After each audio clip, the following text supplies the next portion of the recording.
Yeah, anyway. Oh, we're live. Mando, Cam keeps poking me. That's Me, okay. me, me, me, me. It depends on where he's poking you. That's when it's an issue.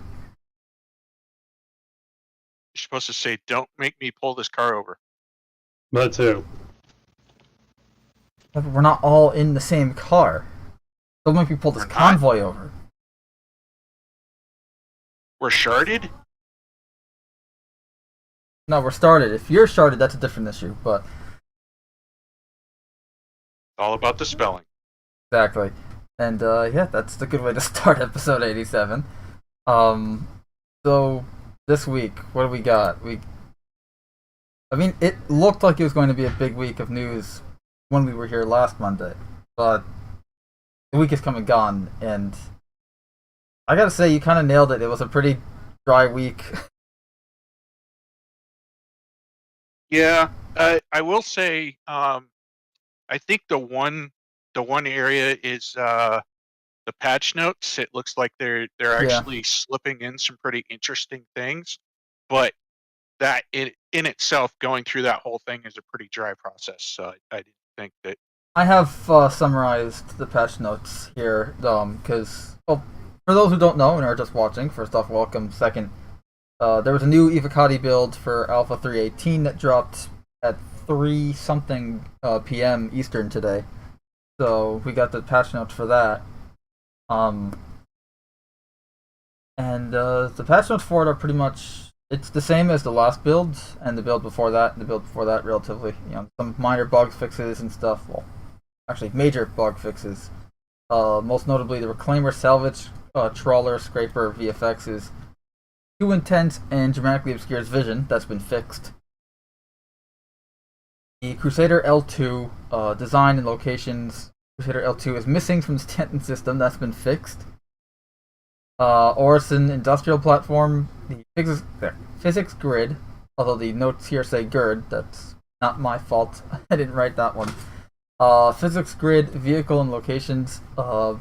Invisible Drake Cutlass is clipping into Cousin Crow's entrance, preventing players from entering the store. That has been fixed.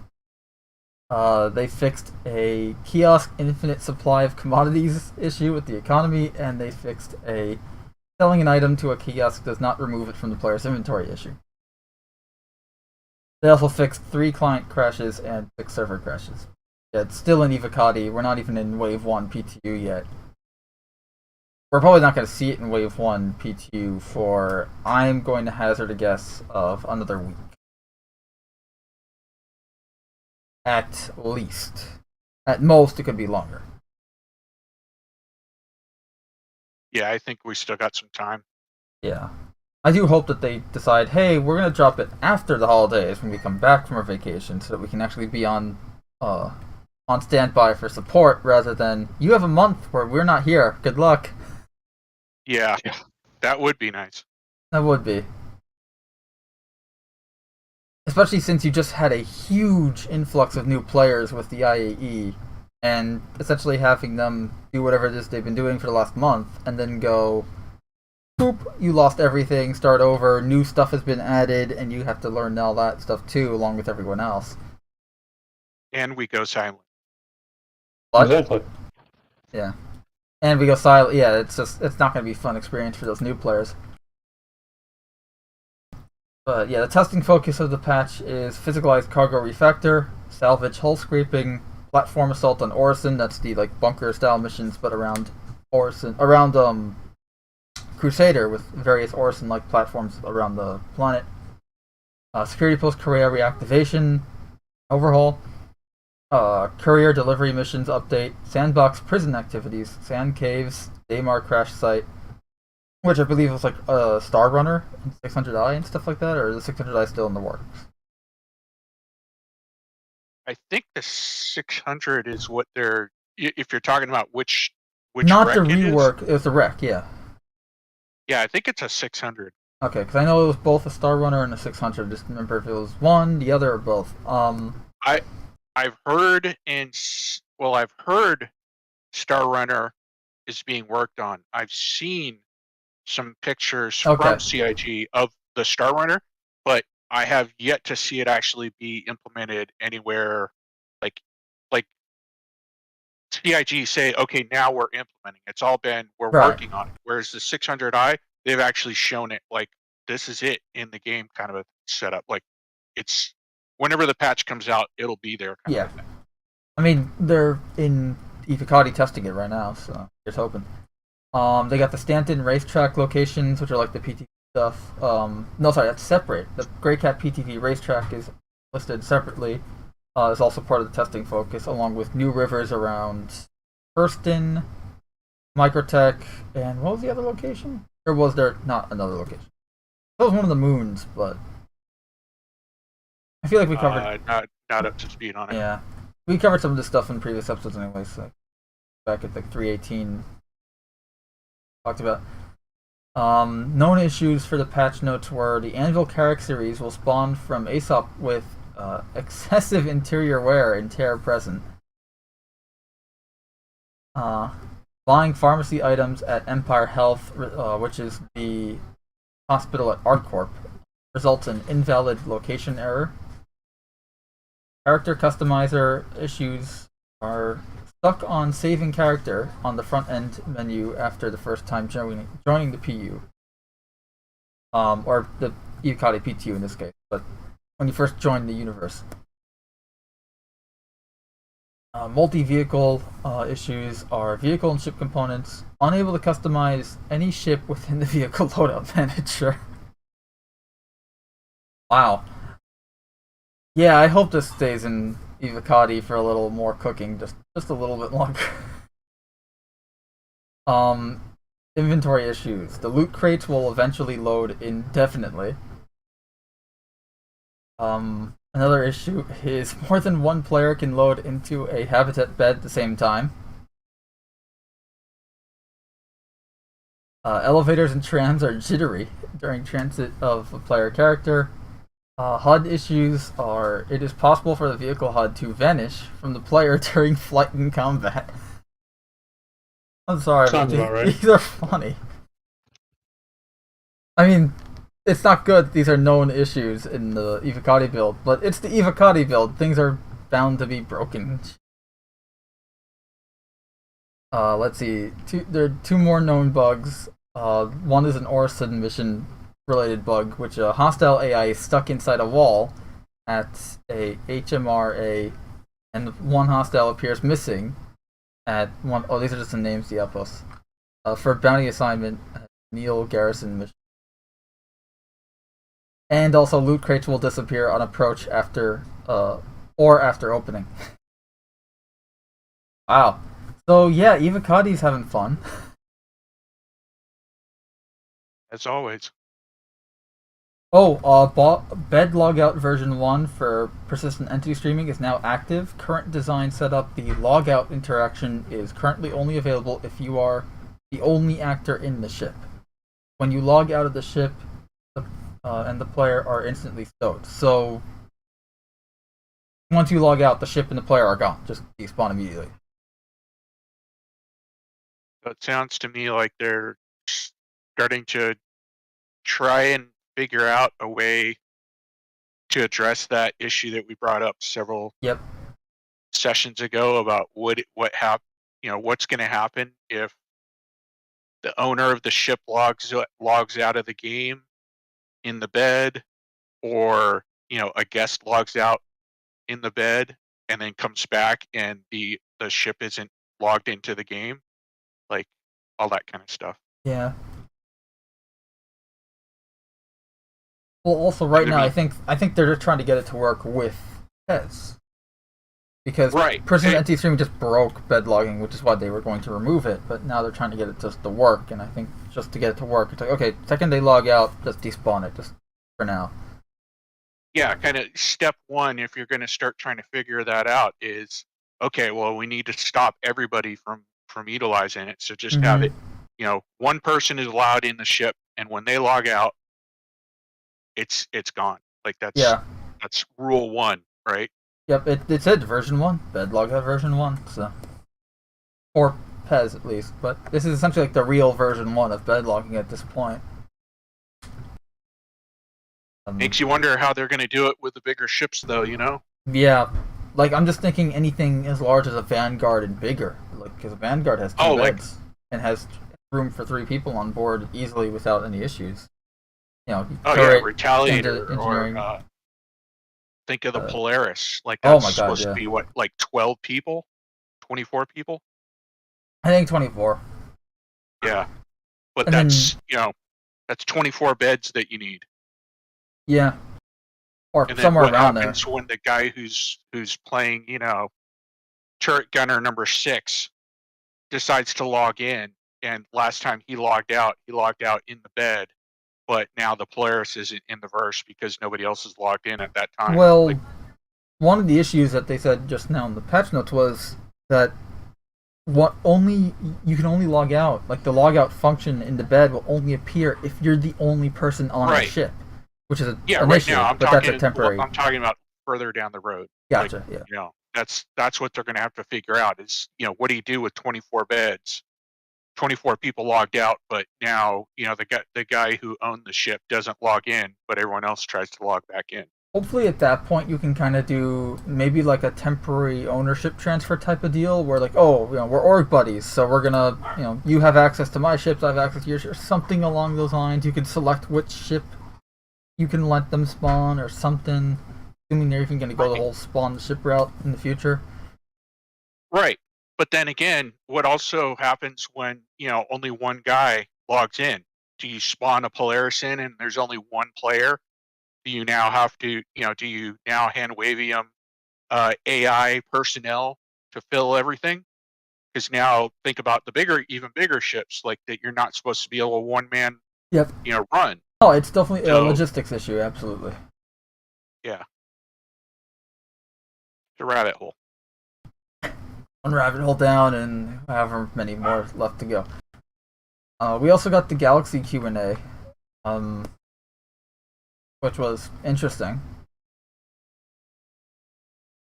Yeah, I heard somebody comment that they slipped in something about factories in that hadn't been stated anywhere else. Yeah, so I have it here, the Galaxy Q&A. Pretty much, just like a lot of the questions were like, if you don't have any modules, is the center of the ship just an empty room, or does the Galaxy come with a stocked module? Additionally, can that space be used as storage?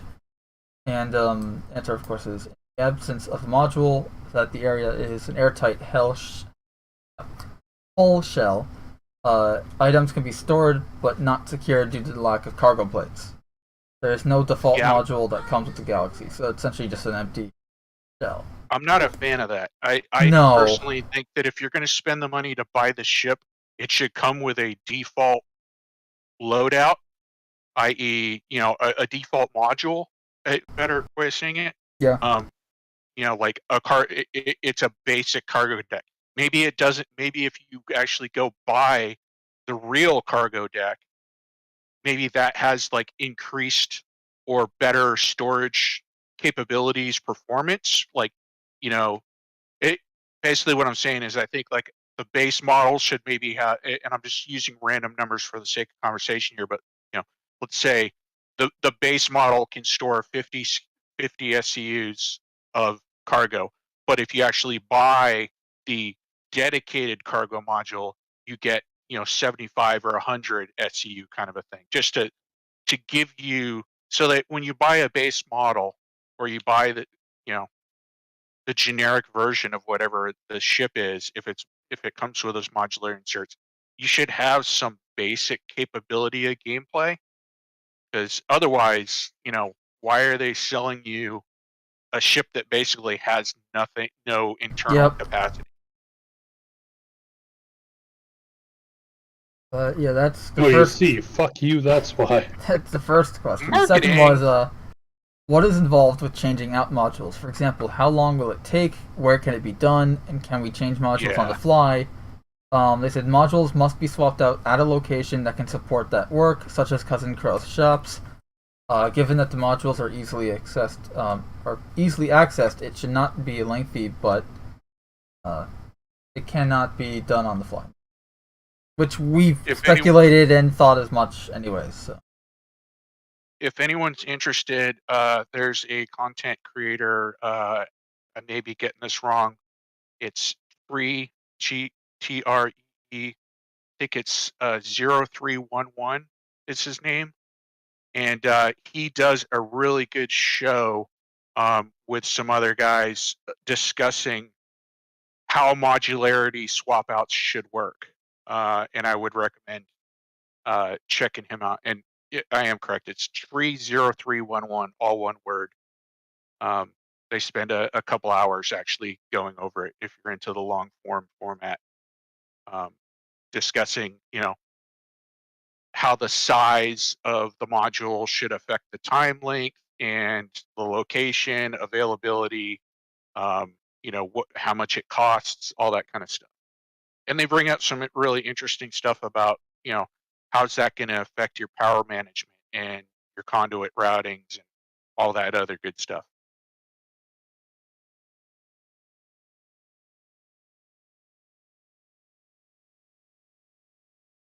There's if you start going down that rabbit hole with modularity and ship sizes and what the modules do, it starts raising a lot of questions. Oh yeah. And we've gone down that rabbit hole a few times in the past, so. Yeah.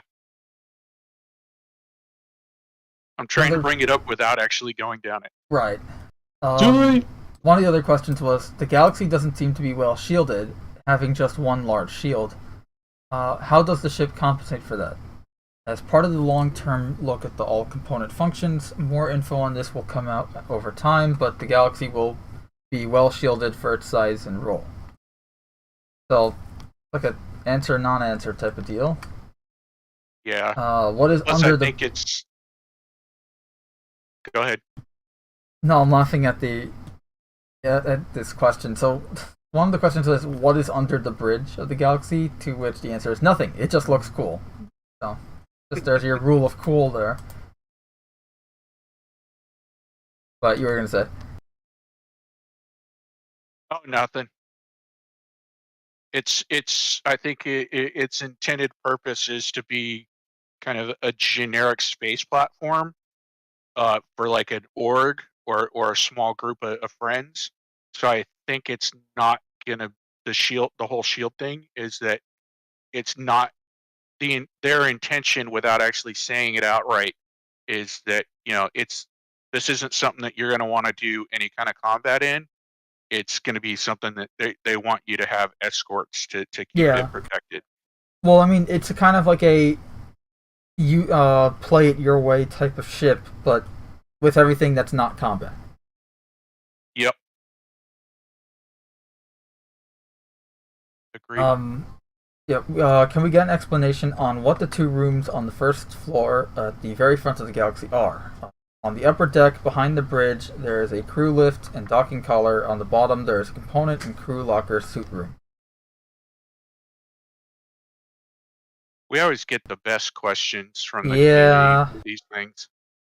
Are there any turrets pilot controlled? If not, does the pilot have any weapons available? The pilot only has access to missiles, so it's a Carrack situation. I'm sorry, Hammerhead situation. The Carrack should have access to missiles, but that's a different issue. Not going down that rabbit hole today. Well, I don't know. I'm gonna take us down a path here, but I heard some other people address that issue in general of should a captain or should a pilot have control of the weapons in multi-crew ships. And at first I thought, yeah, I think they should have some, but I've also heard arguments now that kind of got me rethinking it, which is if you've got a larger ship, and I'm just for the sake of this argument, I'm going to say like, more than 4 people, so 5 and above.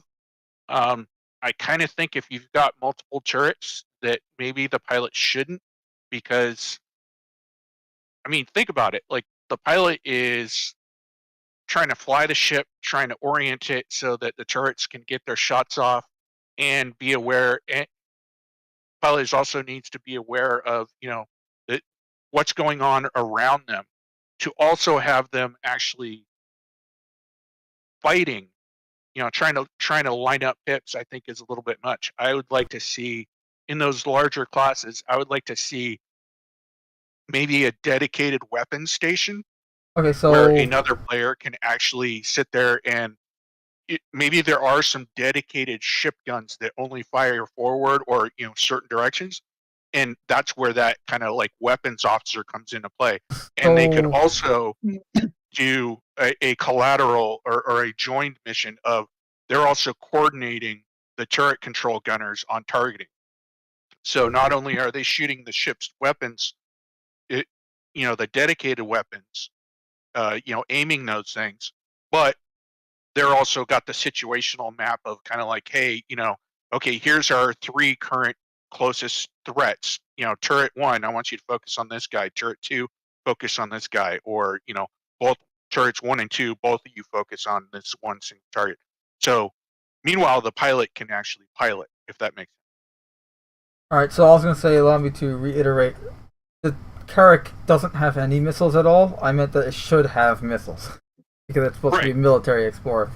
Doesn't necessarily mean, yeah, I agree, it shouldn't maybe be pilot controlled just because larger ships, yeah, you want to be, the larger the ship, the more roles should be dedicated to a specific job rather than like something along a fighter. Fighter's one seat, he needs to control everything. But something as big as a Carrack or bigger should be, okay, you're the pilot. He's the missile operator. He's the turret gunner. He's, like, everyone has a role. He's the engineer. Here's the shield operator, whatever it is. On the note of, like, fire coordination, which I do agree, especially for larger ships. I mean, I would say, honestly, on anything that's pretty much constellation size or larger, there should be some option at least. It's like if you don't want to have someone doing it, that's perfectly fine. Because it's like let's say if I'm on a constellation, if I'm just flying the constellation around, there's no real need to go and the pilot could maybe go and like mark a target or two or something like that, or a turret gunner can mark a target or two and kind of be like, hey guys, I think we should be focusing on this one, something like that. But there should be an option to like, hey, we've got 10 constellations out here, and all 10 of the constellations have also deployed their Merlins, so you have 20 craft out here flying around. That's going to get messy real fast, especially if you have people just kind of winging it, as what we currently do. We all just kind of go, I think I'll kind of attack this guy.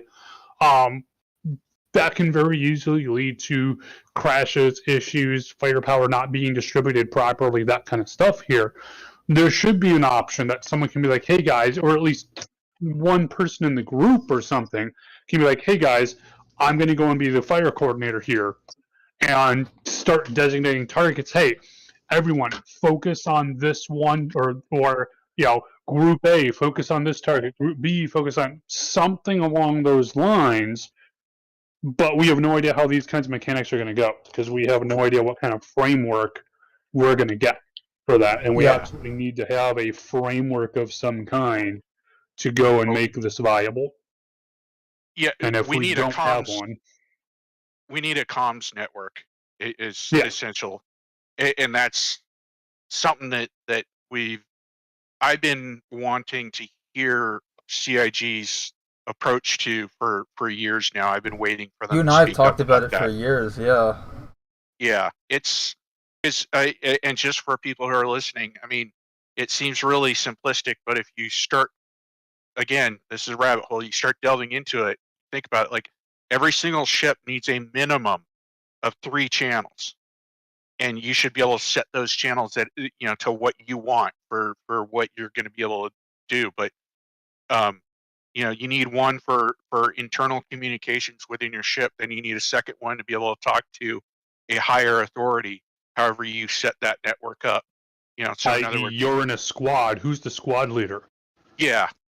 And then you need a general broadcast, just a wideband for communicating with that far off unknown ship, that just entered your sensor range.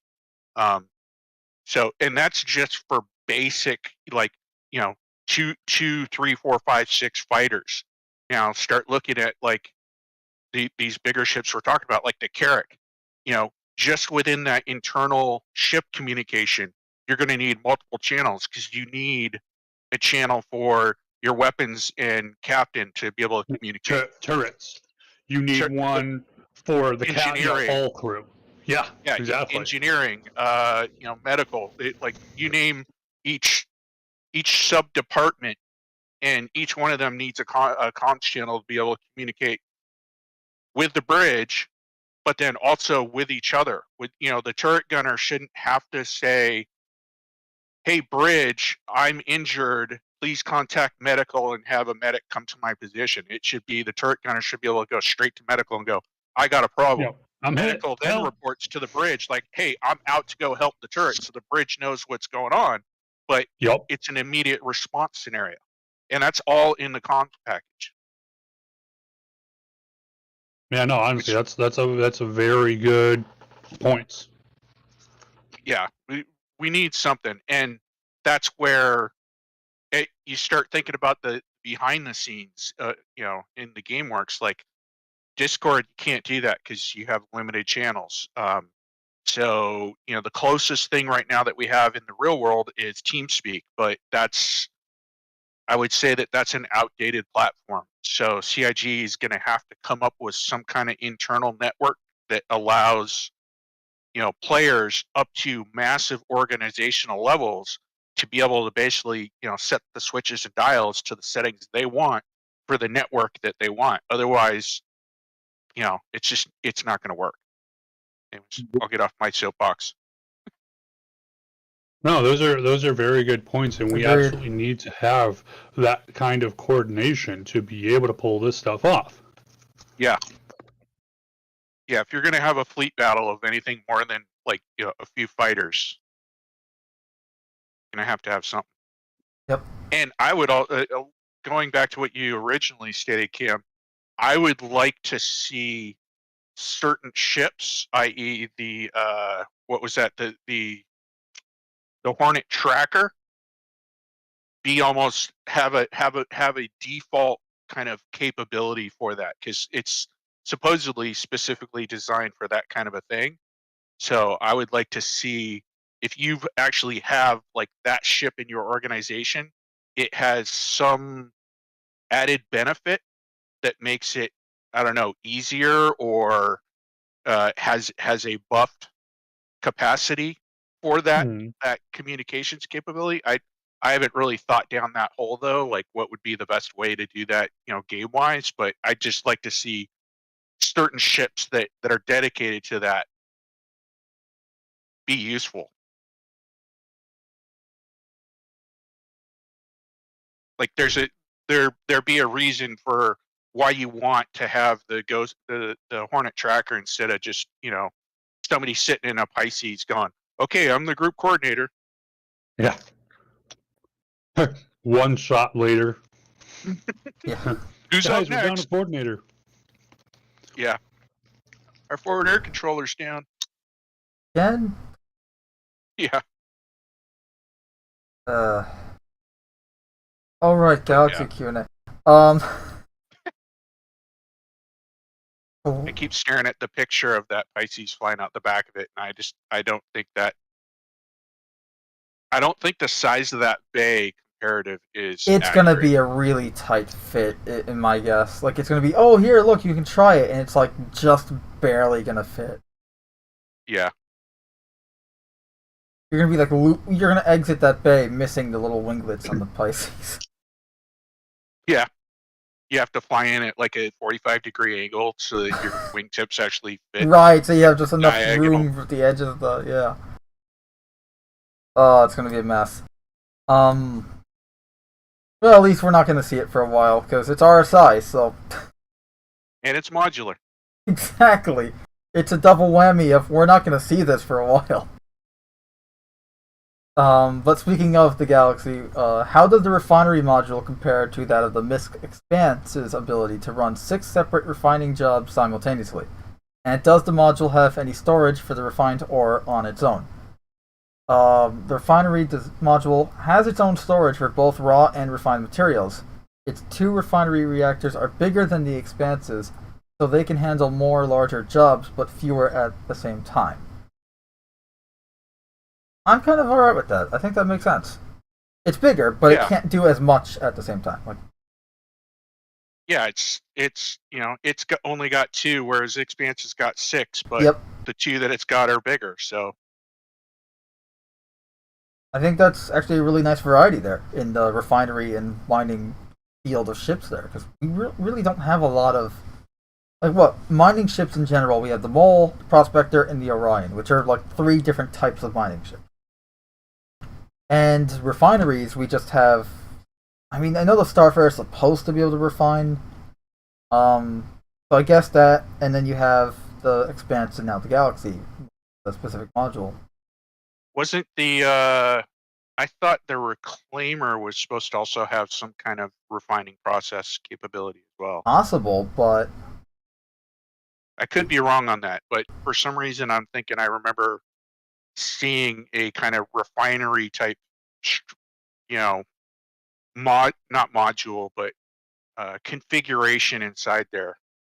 I don't think it would be designed to do like heavy, like raw ore. I think it would be more like, hey, we just chopped up a bunch of, material from the skin of a ship, and now it's, we're refining it down into ingots so that it can be sold, kind of a thing. Yeah. Actually, can the Galaxy refuel its own quantum tank somehow from the refined quantum in refinery module, which there's no way to refuel the ship from the refinery module, meaning just there for sell and trade. So no, you can't just refill your own quantum drive with the quantanium that you've mined and refined on board. You have to externally move it and sell it and all that. The Galaxy promotion website states, and this is in quotes, an afterdeck that serves as a dedicated hangar or sizable cargo hold.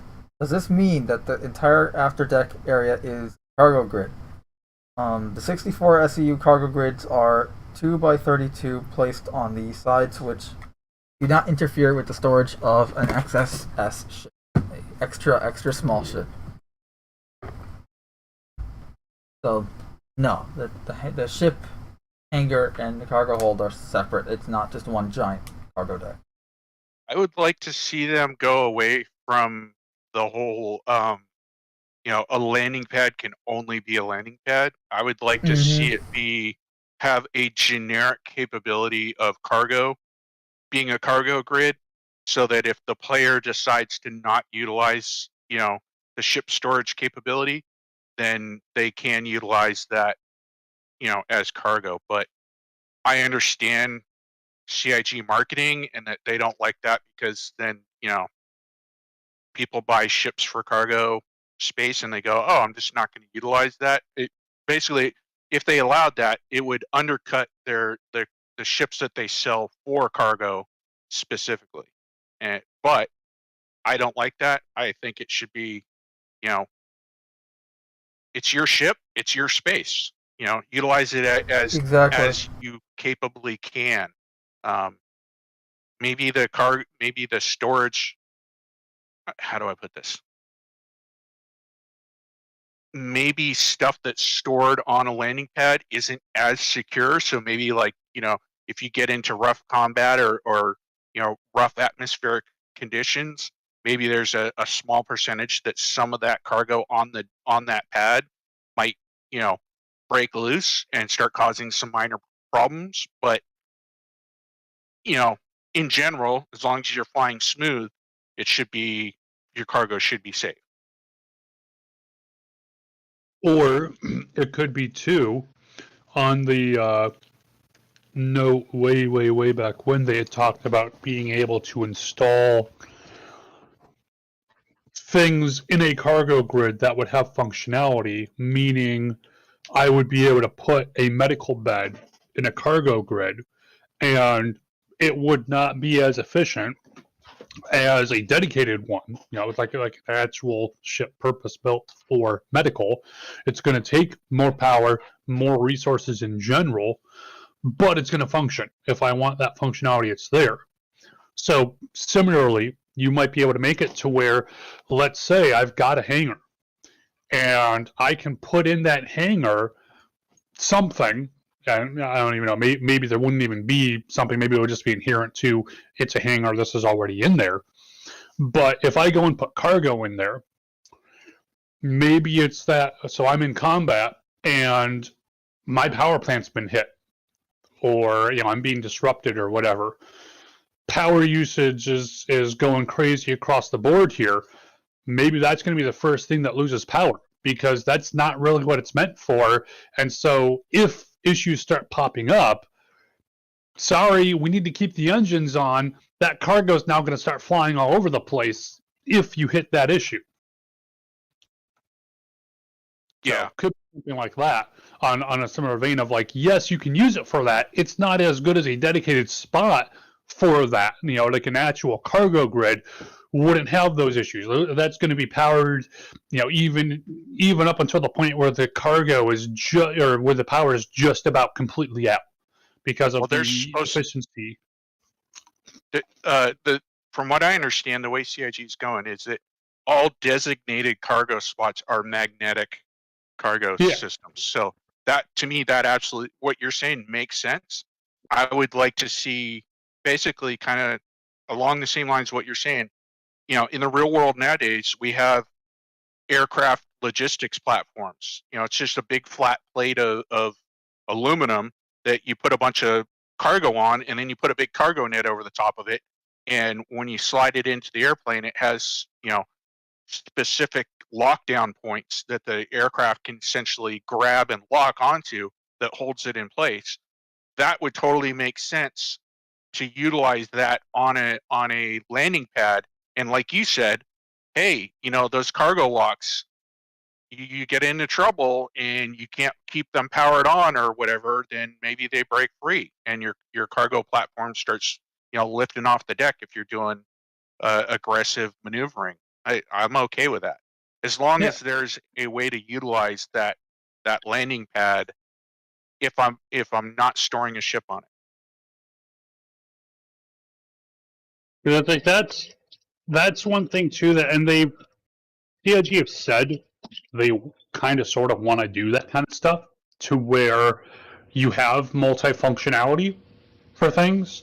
It's just we're not really seeing the action coming with that. And it's been a while since they've talked about any of those aspects. So it's kind of just like, are you actually going to do this? If so, let's see something here. We're getting to that point where it's like, we know you guys talked about it, and so we think that it's what you want to do, but it's been so long that you need to at least say it again so we know that you're still going down that path. You don't even have to show us what you're doing. Just say, we're still thinking about this. That would be very helpful. Especially since, like you said, it's been such a long time that we've heard anything about it, or that we'll even see anything of it. Well, and the worry, of course, being that since it's been so long, for all we know, it's completely changed. All that stuff has been thrown out. They're not planning on doing it. Yeah. If so, say so. Because otherwise, again, you have a whole lot of people going, this is what you said last, this is what I'm expecting. And then even though CIG over years was like, well, we're kind of going to change this. Maybe we'll do it this direction. And there's a very gradual progress to, okay, no, we're actually going to do this completely other thing. But to our perspective and to our minds, it's, it's this. No, it's this other thing now. And you're like, well, wait a minute, what the hell? This is coming out of nowhere, because from our perspective it is, because you're not talking about it. Yeah, and you've got people buying ships who are still, rightly or wrongly, those individuals are still thinking that what you're roboting, dude. You're roboting. Kind of set the dream of what they're going to do with ships. So I'm not saying anything. You're going to, You're roboting there, so. A little bit. Sorry. You're fine. You're fine now. You're fine now, though. We just want to let you know that. Okay. Look, 3 words were not heard.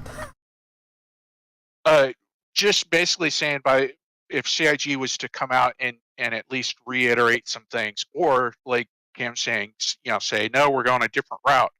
that would be very helpful, because you got people who are buying ships based on an idea of what they're going to be able to do with it based off of what CIG said in the past. That may be outdated. And you're going to have a lot of really angry people if they bought a ship, that they thought, this is going to be my cargo hauler, it's going to do mission X, and all of a sudden it doesn't. Not pointing at the Terrapin. Well, for example, the Avenger Titan is supposed to be modular. Yep. And the Stalker. Yep. Well, the entire series is supposed to be modular. Like you're supposed to be able to rip. I'm pretty sure they said that all of them except for the Warlock, but you're supposed to be able to swap in and out those prisoner pods. Yeah. I was extremely frustrated that when I bought my first game package, which was the Stalker, I didn't want the Stalker. I wanted the Titan. Like I wanted to be able to cargo haul. I didn't care about having the bounty hunter pods in the back. I didn't want those, but I couldn't buy it as a game package. And then after, later when they finally did allow us to buy the Titan by itself, it's cheaper than the Stalker, so I can't swap it out because you can't downgrade. You can only upgrade. And I just always found that extremely frustrating. Well, you know what the answer is. You have to go and become concierge, so you get the attached game package. Then you can go and sell it. A lot of hoops. They got you. Yep. Marketing. Yeah. But anywho, yeah, I would actually love to see, maybe I would like it to be monthly, but I could understand if that didn't work out. So maybe every 6 months, just see an episode where Disco sits down and just kind of goes off a list of like topics. He goes, "This is what we're still thinking of doing." Like that's all he's got to say. He doesn't have to go in depth on them, but just this is, like we're discussing, like, hey, comms plan. Here's what we're thinking of doing. Boom. Or here's the direction we're going right now. And if something has changed, just say, this is what we were thinking of doing. It has changed. This is the current direction that we're thinking. That's all. So it just be, go down the list, once a month or once every 6 months, and just kind of update the community on what CIG is thinking. Mm-hmm. Yeah. No, just some quick things to end out the whole Q&A thing on the Galaxy, though. No, you cannot refuel or repair the vehicles or ships in the hangar. The handling of the Galaxy will be Carrack or Constellation speed in comparison. It'll be closer to a Carrack, than a Constellation. Sorry, it'll be closer to a Carrack than a Constellation regarding speed and ability. You there? Yeah. Oh. Okay. You went robot for me. Oh. Can you hear me? I can hear you fine, yeah. Okay. I can hear both of you fine. No one cares. No. The cargo module is used as the cargo module can be used as improvised hangar, but obviously it's not going to work with all the stuff we just talked about.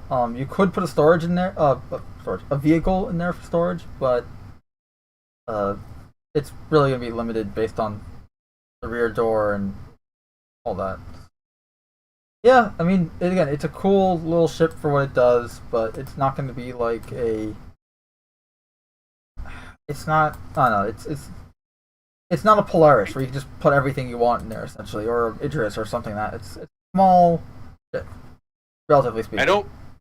I don't like that CIG seems to be under the impression that if you have a support ship being used as a general term for any ship that you're storing inside, carrying along with your ship, that you can't refuel it based off the mothership. Like that just doesn't make sense to me. I don't like it either, especially if you have a hangar, you should be able to refuel at that hangar. Agreed. You need to maybe that needs to be a part of the ship that you need to, part of the gameplay that you need to keep that stocked up, but you should have that ability.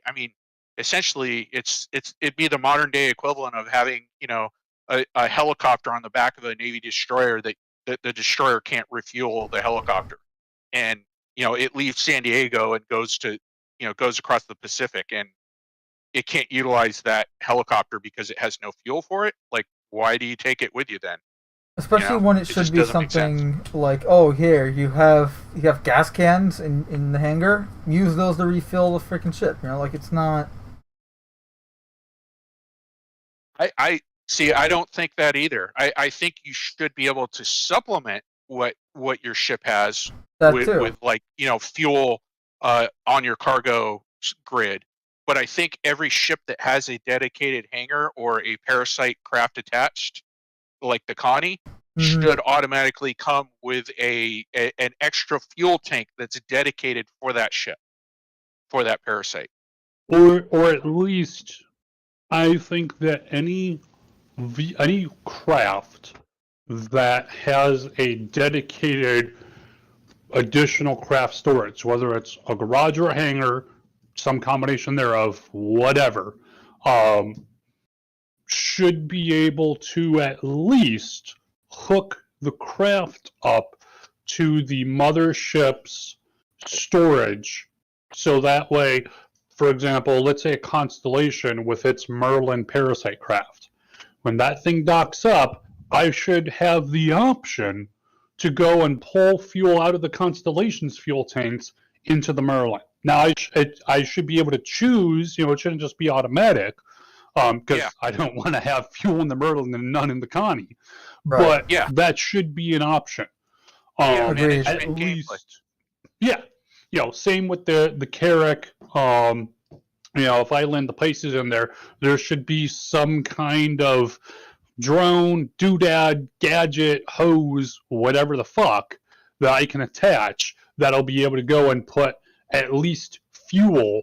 And to my mind as well, something like the Constellation, this probably wouldn't work, but I think anything that has an actual like hangar, i.e. the Carrack, the 890 Jump, etc., anything that has a large open hangar like that should have some functionality in there to not only refuel, but also to repair and resupply in some manner any craft coming in within some amount of reason here.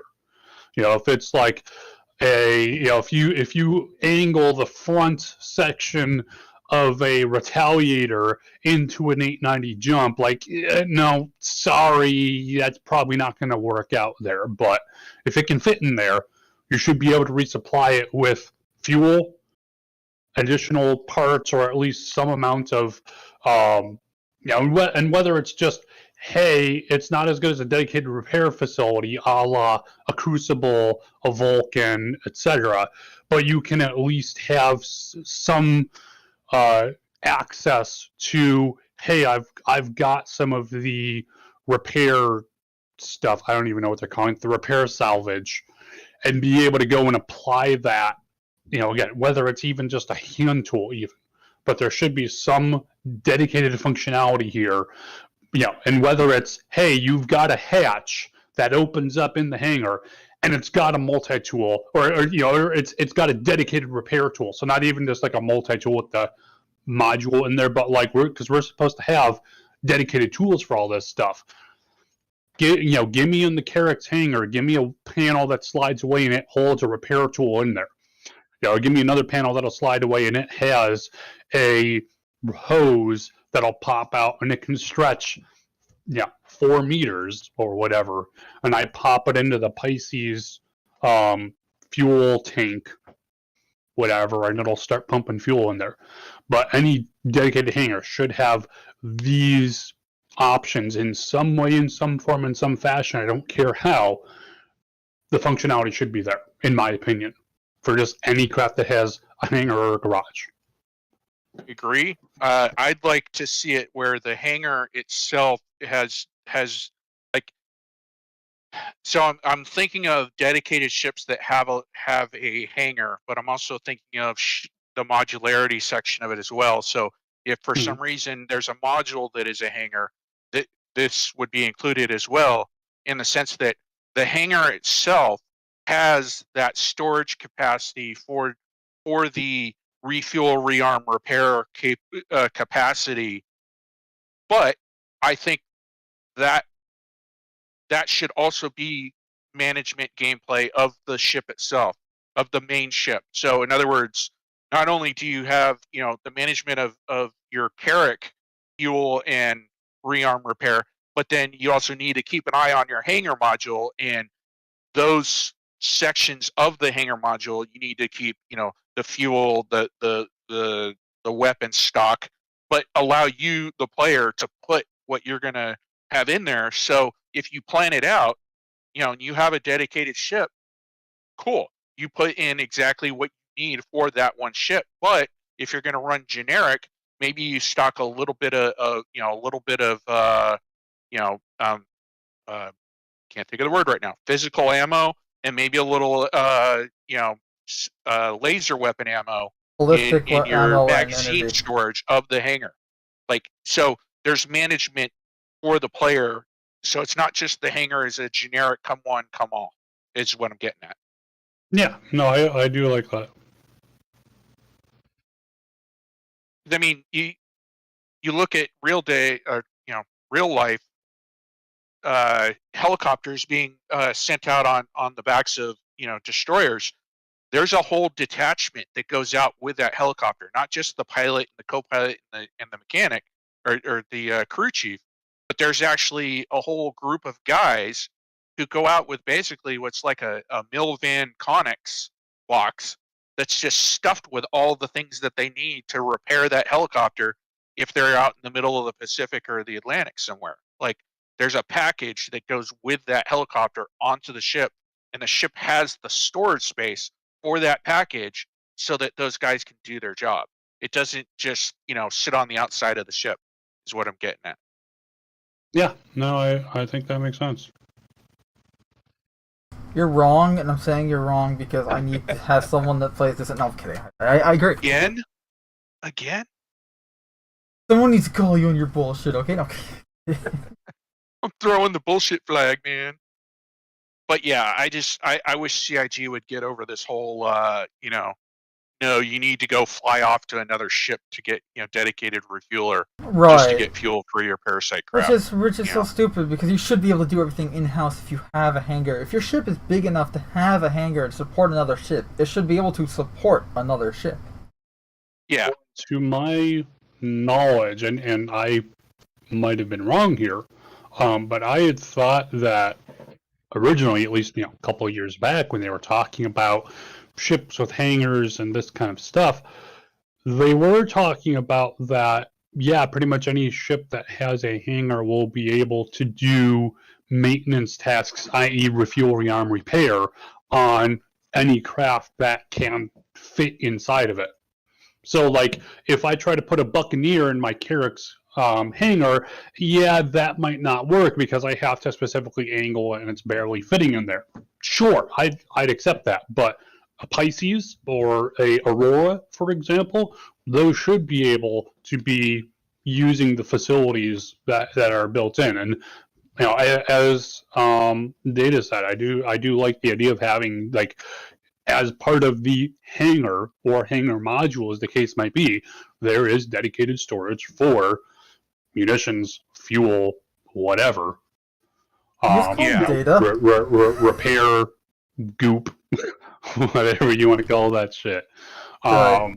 To go and be able to, and it might not, and I'd be perfectly fine too with it's only doing a patch job. It's not going to go and, like, if you've lost a wing, it's not going to go and replace that wing. No, it's literally the whole scraping gameplay facility that we have. Yeah, it's essentially just that.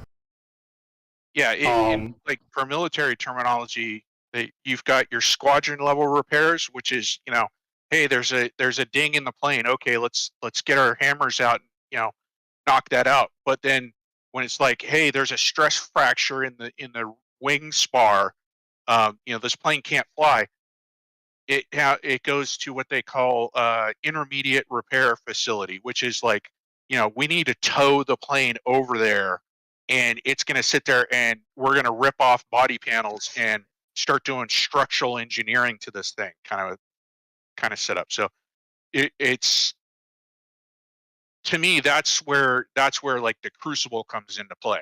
Like, hey, I didn't just get some of my fuselage burned off. They started burning off like interior structure parts. Now I need to go to. I've lost a wing and a weapon. Yeah, yeah. But to your point, Cam, one of the reasons I brought this up is the last thing that I had heard, and I might be out of date on this, but the last thing I had heard CIG say was that essentially if you landed a ship in your hangar of your bigger ship, there was not going to be any refueling capability unless you had fuel in your cargo space, and you were going to have to physically go and pick up the can, walk over, fill up the airplane. And to me, that's not good gameplay. Like, how, because you think about it, like, you're only going to be able to lift up a certain size, and we don't know how big that fuel tank is. But in real world terms, we're talking tens of thousands of gallons of fuel for fighter planes. So are you going to be, how much are you going to be storing on your cargo? And you're carrying a 5-gallon jerry can there. Exactly. That's what. So that, to me, that's where I'm like, no, that I don't want that gameplay. I want like you said, I want a dedicated spigot. I open a panel and there's the giant, rolled up fire hose looking thing that I unreel out and I plug it into my landed ship on the hangar pad, and I go over and flip the switch and it starts pumping fuel in there. And as long as I've got fuel in my hangar fuel bladder, it keeps pumping it. When I get done, I need to go over and check that fuel bladder and see, hey, it's got X amount left in there. And then now my management comes into play. Do I want to transfer some from the mothership, into that? Or, what's going on? Where am I in space? How long am I on my adventure? Blah, blah, blah. And that's all that resource management comes into play on whether I restock it or not, Yeah, no, I agree. And that does make sense to me. Because also, too, that means, hey, look, if you wanted to go and have, hey, we've got a Pisces coming into the Carrack. We want this thing, this thing's acting as our forward scout. We want it to just land, top up on fuel. We throw a few box of granola bars at them, and off they go again. Sure, okay. However, oh, hey, you didn't go and check the internal fuel tank there. You're going to have to now go and run around and play with a couple menus to go and start pumping fuel into the hangar fuel reserves, and then pump from there into, because you can't just pump straight from the Carrack's fuel tank. You got to pump from the hangar reserve fuel tank. So you're going to have to go and mess around with that. I would be absolutely okay with that, because that, again, goes into the whole planning. Yeah, and management, on the fly management as well. So it's not just planning ahead, but while things are happening, and it's more reasons for crew on multi-crew ships to have jobs. Yep. And multiple layers of jobs. So it's like, hey, you might be the port turret gunner, but you are also tasked with maintaining the hangar. That's under your purview. And then the starboard turret gunner, that's also the medic. So it's like, hey, look, you've got these different hats, and just depending on what's going on, then you're going to have to go and swap those hats. Yeah. Today's current Navy, you've got shipboard crew, bosun's mates who are normally responsible for the general repair and upkeep of the ship, and the anchoring and mooring lines and all that kind of stuff. The kind of physical labor of the ship. There's always a few of them. If that ship has a helipad, there's a few of them that one of their collateral duties, responsibilities, is not only that ship stuff, but to also maintain the flight deck and work on the management of, when that helicopter lands, is everything working? Is everything safe? Does the hangar bay roll-up door, function properly? All that kind of stuff. They're dedicated to the aviation part of the ship as a collateral duty. So it totally makes sense.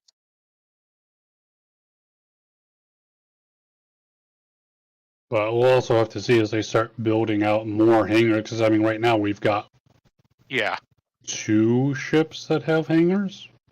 Carrack 890 or something else. Um, No, I think that's it right now. I mean, that's actually in game. Yeah. That's what I mean. yeah. Now, but then in another point too, you've got hangars. How different is it, or is it not, for a garage? Because then that opens up a lot more. To me, the garage should be the same thing, which is you've got a little bit of storage built into the garage space. I'm using that as a broad spectrum term of for each ship. Because I mean, think of like the Nomad. Like how much space how much storage could you actually have? But I still think there should be that little, you have that gas hose that you open a panel and you pull out the little your little gas spigot and plug it into your rock to refuel your rock. It should be a much smaller capacity, but it should still be there. Yeah, no, that makes sense.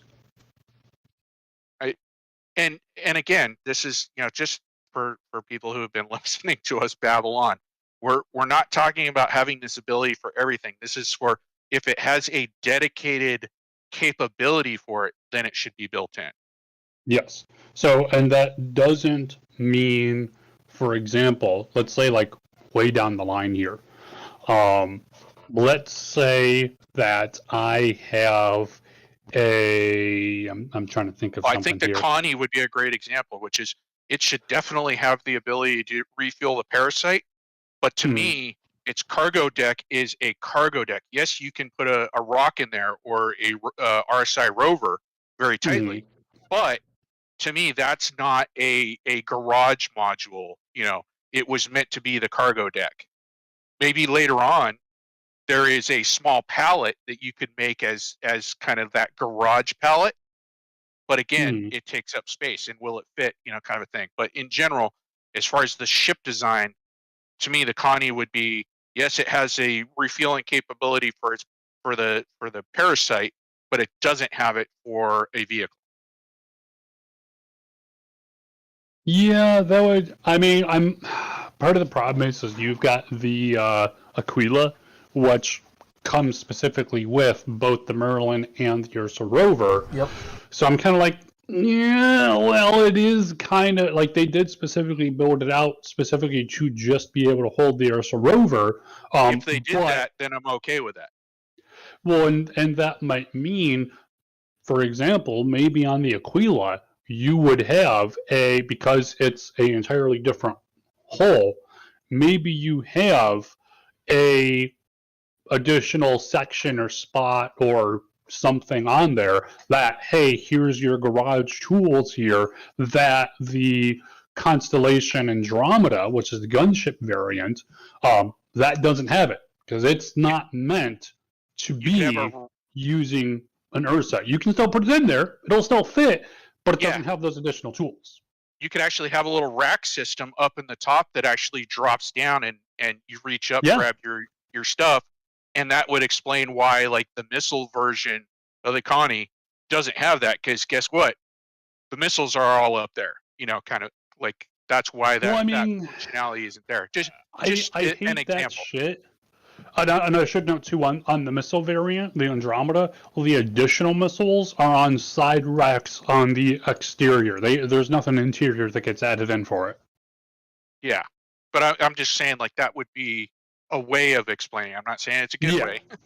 No, it's a good point. But I mean, you could actually, because it's like that top space isn't being used at all except for in the Phoenix, and that's something that we've talked about. That it's kind of like, well, if you're using it on one, use it for all of them. Don't just have it fucking sit there. But yeah, maybe on the Aquila, maybe that gets, there's a bit of a bump out or something there, and yeah, it's got these arms or something that'll drop down, and here's your tools. Yeah, just something like that. Something. But I understand what you're saying about some ships. Like, it's my idea. It definitely doesn't one size fits all. But at the same time, I think there's capability of workaround for those outlier problem childs to the system. In kind of what I was talking about, like being able to have maybe that little mini pallet that's dedicated to that capability, and you plug that in, and boom, now you can park your vehicle in the back of your MSR and have it, you now have that refueling, repair, rearm capability of the vehicle up to the quantity that can be stored on that mini pallet, if that makes sense. What I'm saying.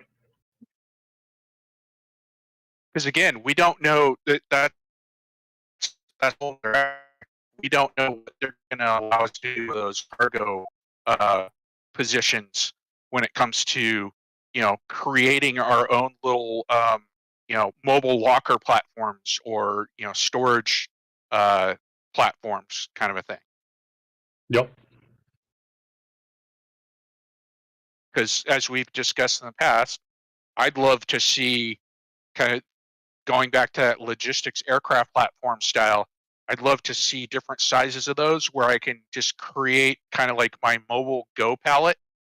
And as long as my ship has the amount of cargo space for that pallet size, it'll fit it, and I can put whatever I want within the SKU allotment of that platform. So, I could have a locker that's got my weapons, and I got another locker that's got, my different sets of armor, and then I've got a box full of MREs, and that's, in water. And that's like, I can just move that pallet instead of having to move each one of those individual items. I can just move that pallet on and off of the different ships that I have, as long as they have the size capability for that pallet.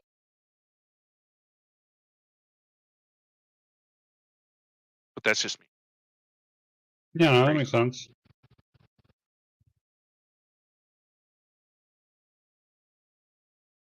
Anywho. How many rabbit holes is that so far? Yes. I think that was 4.5. Got it. Alright, so for number 5, we had the roadmap roundup from December 7th last week, where they pretty much there was no changes to the progress tracker, but the release view, they showed the Drake Vulture is now complete. Interruption. No. What's up? Interrupt. So I'm just curious. I didn't see it, but I heard that somebody talked when they were discussing the Galaxy, somewhere CIG referenced a factory. So not a refinery. A factory not a cargo ship? space, Yeah. but a module. Yeah, I have no idea what that was about either. That was in one of the promotional materials or something. That's what the question was about, but so that's where I'm just curious. What do you guys think that means? Like, what is a factory? Do we know what module it was attached to? Like the word was attached to? No, that's just it. It's gonna be its own module. Oh, in that case, it could be fucking anything.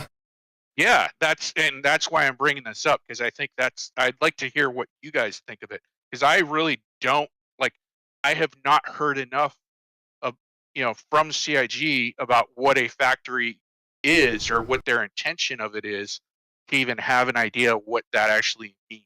My guess is it could. Now, this is like the spitballing out of left field, completely unlikely, but it could be like a mini version of the colonizing ship, like on name, Consolidate Outland, Pioneer. Pioneer? Like a mini version of that? Well, I do more remember likely, also, probably not.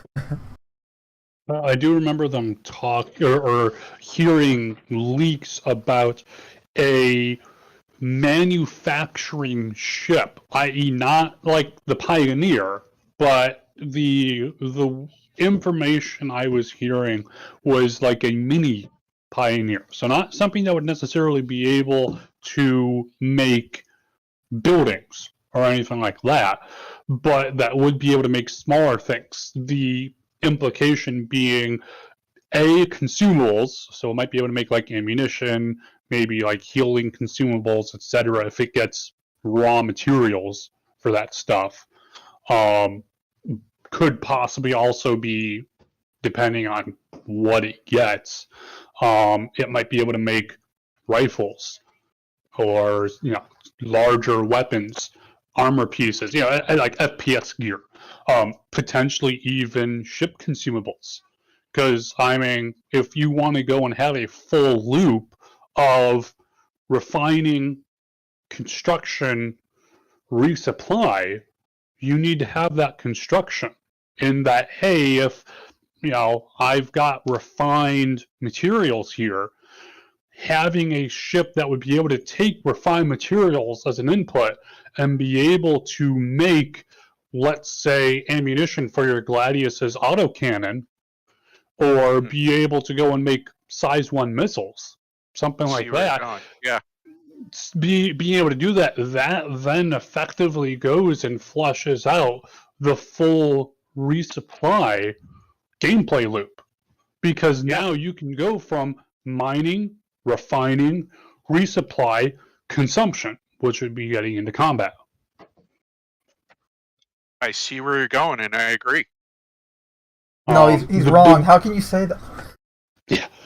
The big question with it would probably be, how do you go, if that is the option it's talking about, in that you are constructing items, which would be the implication, how do you go and get the, I'll call it a blueprint, to go and create stuff? And that would be whether it's a P4 rifle magazine to a size 1 missile, or ammunition for ship guns, whatever. You're going to have to go and have a template somewhere, and that's going to go and open up a whole depth of things. So they would have to go and decide how they want to exactly do that.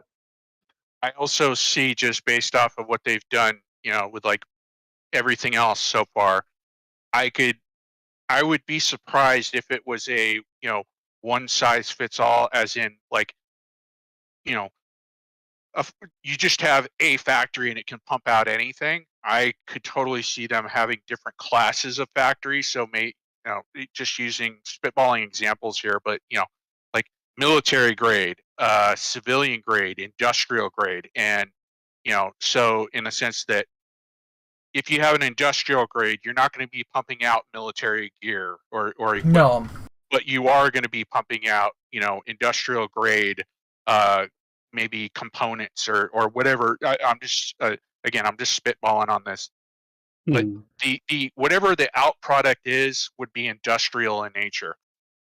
But then maybe you can swap that factory module out, that industrial one out, for the military module, and then now you're like you said, you're pumping out weapons and ammunition or something like that. Like that would totally make sense to me. Well, and one possible thing I'm thinking of, because if you've seen in the Pisces, the medical Pisces, I should say, the C8R, where the little terminal is for using the medical bed. So not the bed itself, but the terminal to the left of it that takes up where there was a jump seat on the C8X and C8. Right below the screen, there's these two little slots, and according to what some people have data mined, theoretically, the purpose of these is to go and act as inputs for a later consumable that will be used by the medical bed when it's going and repairing people up, because obviously it's not using magic bullshit here. Something is being applied to go and help people out here. Yeah, you need to insert your pharmaceuticals. Yeah. So I'm thinking on a similar note, if you have this manufacturing ship, again, just to go and check myself here, we're way out in assumption land here. We're already assuming that there is some kind of ship that'll construct things, that there is going to be some kind of a blueprint system it uses, and theorizing on how such a blueprint system would work. So we're 2.5 assumptions in. So just just sanity checking myself here. But going on anyway. So if you do have this, you could have it to where you have a terminal, a computer, whatever you want to call it, for the manufacturing aspect of it.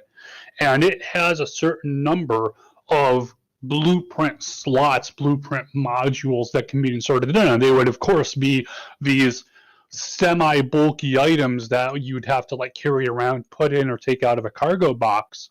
And so you would have to go and be like, okay, I've got 4 blueprint slots on this ship here.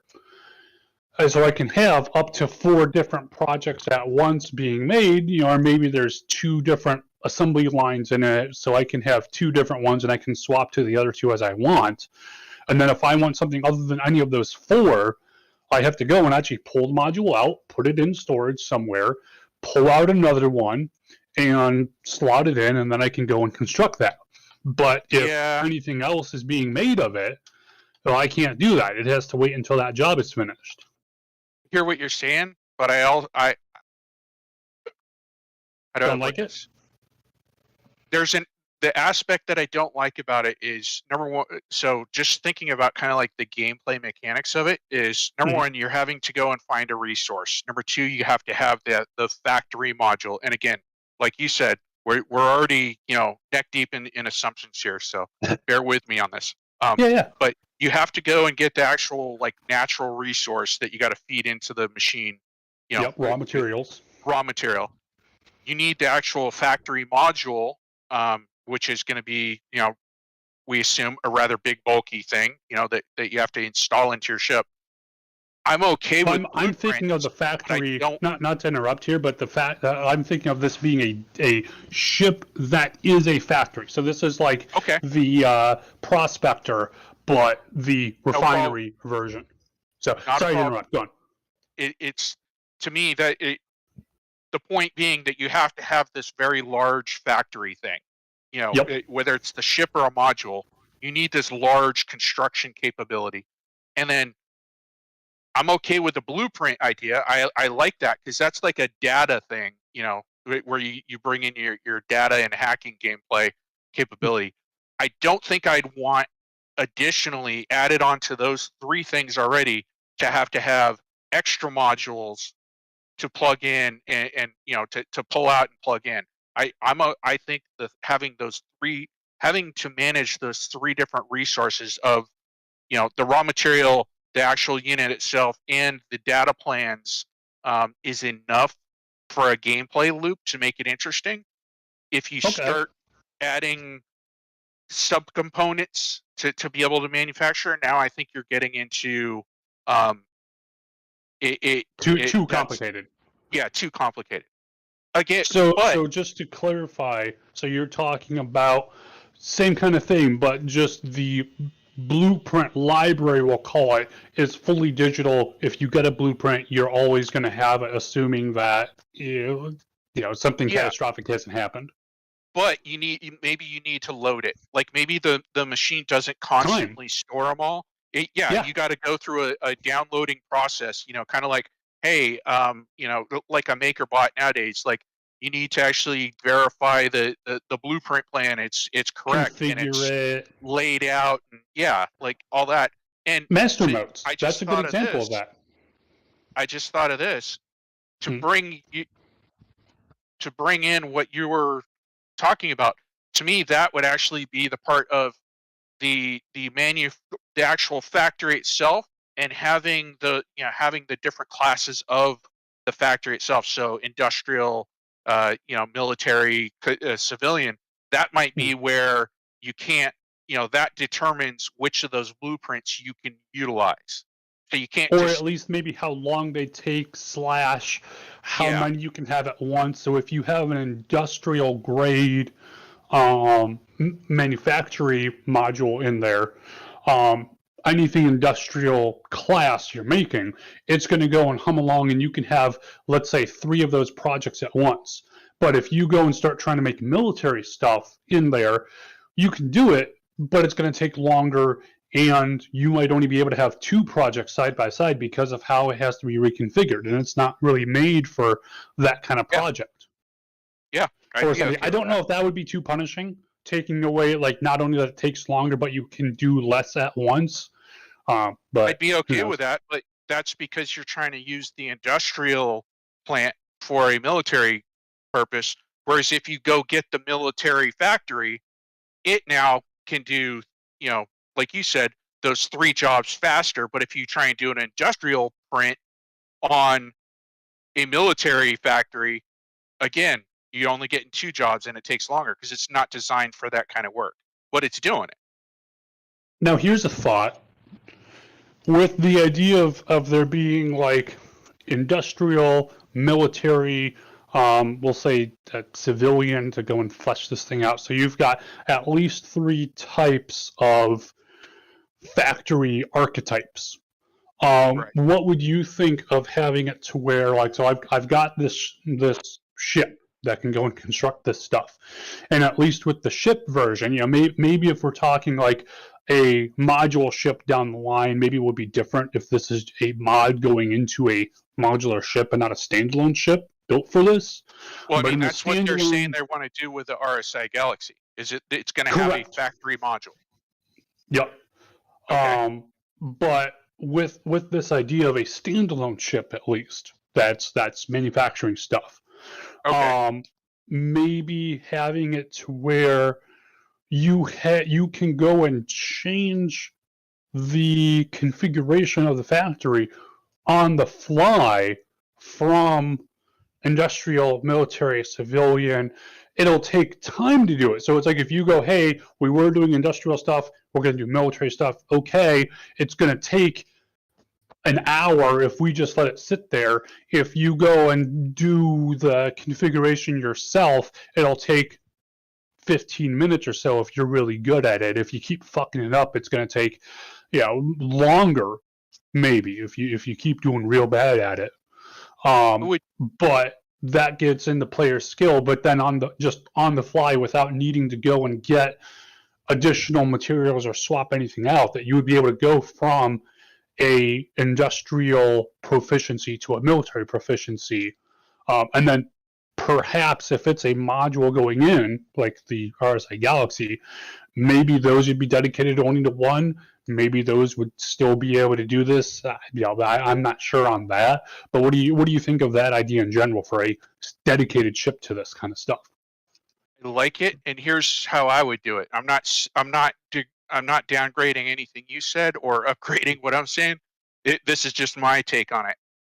If it's a dedicated manufacturer ship, I would actually design it in the sense that it can do anything, but maybe the subcomponents in that manufacturing device can be swapped out. So in other words, like the printer head or the feed system is where you get into, like, is it military, industrial, civilian?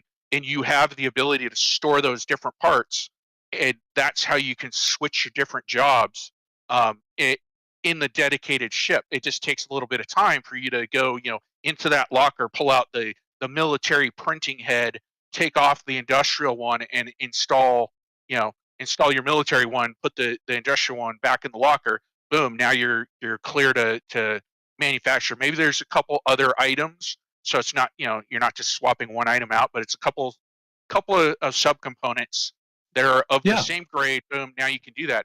Whereas your modules have to be dedicated to the task. In other words, your module is either a military module, a civilian module, or an industrial module. But the benefit is that you can swap those out in a ship that you can configure for other things. So to me, that still gives you kind of the gameplay is still there, whether it's the dedicated or the module version ship, and you can still output the same things, but they both have enough gameplay difference to make them unique to each other, but still accomplish the same goal. If that makes sense. No, that makes sense, and it ties in too with how we've seen other job types out there, i.e., with mining, to where, oh, you've got different mining heads. There'd probably be different modules you could, or consumables you could add in there to go and make it go faster. There might be a chance of critical failure and you would lose the materials. Maybe there would be a lower chance of critical failure. Or well, hopefully not, but potentially, maybe. Yeah. There's always the potential to go boom. Be, always. Maybe there would be a chance of you don't lose the raw materials if it does critically fail, whereas otherwise you would. There's all kinds of options there. But no, I like that aspect, and then and then you would probably have an option in there too to be able to manually take control of the system, and at that point you then have your player skill going into it. So no, I do like that. Yeah, I think that the how do I put this? I don't want it to become a tedious thing, but if you have the dedicated ship, there definitely needs to be dedicated gameplay to it, in a sense that yes, I'll use this as an example. And this is purely an example. I'm not even saying this is how it should be done, but to me, if you were on a dedicated manufacturing ship, I would be okay with there actually being, when you insert the blueprint plan into your computer system, there might need to be some mini gameplay involved in making sure that you get the blueprint set up properly for the ship to utilize it, and in that there's some kind of percentage chance that it will slightly mess up the first run. Like if you do it right, it's gonna the first run is gonna spit out perfectly, and everyone after that is gonna be good to go because you put that time into it. Whereas if it's a modular system, I think it shouldn't need as much specific gameplay dedicated to utilizing it, because it is a modular system. Maybe it can't do quite as much or as good, but you don't need as much of the gameplay tied to it. Am I making sense? Yeah. No, that does make sense, I think. Just because if it's a dedicated ship to a dedicated gameplay, then the person who owns that ship, I think, is expecting that gameplay, if I make sense that way. Yeah. Well, and I like the idea too of kind of, and again with the idea of a manufacturing one, or even like if you look at the refining ship, the what was it called? I forgot the name of it. No, the smaller dedicated one, like the equivalent of the prospector. Yeah, the Expanse, correct? Say that again? Well, I thought that's a refining, or not refining, but the Expanse. No, was it the Expanse? It's the one that's supposed to be the size of a prospector, and it just refines stuff. I don't know about the size of the prospector, but the Expanse is the one that just refines stuff. This entire thing. Yeah. Yeah, and it was recently announced, right? Okay. Last year-ish? Earlier this year? Sometime? It's been a long year. So, with that, and with some of these ships, I would like to see, or I don't think it would not make sense to see them go and have a option or have a mode where they just work autonomously. So for example, let's say if I'm traveling with a group of friends and we're just going all the way from Stanton over to some other system, several systems away. I don't know the map offhand, but we're going through. It'll be a couple of days real-time journey for for the job. You gotta know the map offhand. Yeah, but it'll be a couple of days real time gameplay for everyone's schedules to sync up for us to go and move our small little group of ships from the Stanton system to wherever the fuck. Along the way, and in our ships, we've got a prospector, and we've got a Expanse to go and refine it. And we're like, hey, we're passing by an asteroid field. Let's go and take half an hour to go and kind of just putz about in the asteroid field here. Let the prospector go and pick up some raw material here. We do so. Okay, cool. We go and we transfer it over into the expanse. Great. Off we go again. And so while we're just kind of cruising along, the expanse is going and churning through all of its stuff to go and refine that material. My thought being that while this is going on, I don't necessarily think you should have to have someone babysitting the refinery process every single moment here, because to me that's bad gameplay. To have to go and essentially sit there and wait for something to happen, or alternatively sit there and babysit the system that you have to keep doing adjustments to over and over again in order for it to keep running. You know, maybe checking on it every 15, 20, 30 minutes or something like that. Sure, I check on it. I make some minute adjustments for like 10, 15 seconds. That keeps it in line. Again, if I don't want to babysit it. If I do want to go and sit there, there should be an option if I want to keep refining and tweaking it, sure, and maybe that'll give me peak performance on it. But if I just want to go, hey, we're just fucking cruising here, don't even worry about it. I think for some things, that should be an option where it'll just kind of keep going. It might not be the best performance. It might take a little bit longer. It might take a few more resources, etc. if I'm not fine-tuning it all the time here. But same with like manufacturing ship, to where it can go and keep on putting out P4 magazines, and sure, if I'm not babysitting it, maybe it's going to go and take an extra 15 seconds per magazine, and maybe it'll use a tiny bit more tungsten per every 50 magazines it spits out, something like that. Sure, I'm not getting peak efficiency out of it, but I'm also not having to go and babysit it. But then if I do want that peak performance, sure, I'll be sitting there going like, hey, we've got to, our margins are super slim on this. We got to go and be getting as much as we can out of here. You're using your mouse wheel to keep it exactly in the sweet zone in the process.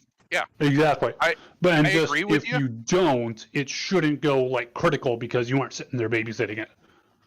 I agree with you, but here's a counter thought, and this is just I'm not behind this idea. I'm just pulling this out for food for thought kind of a thing.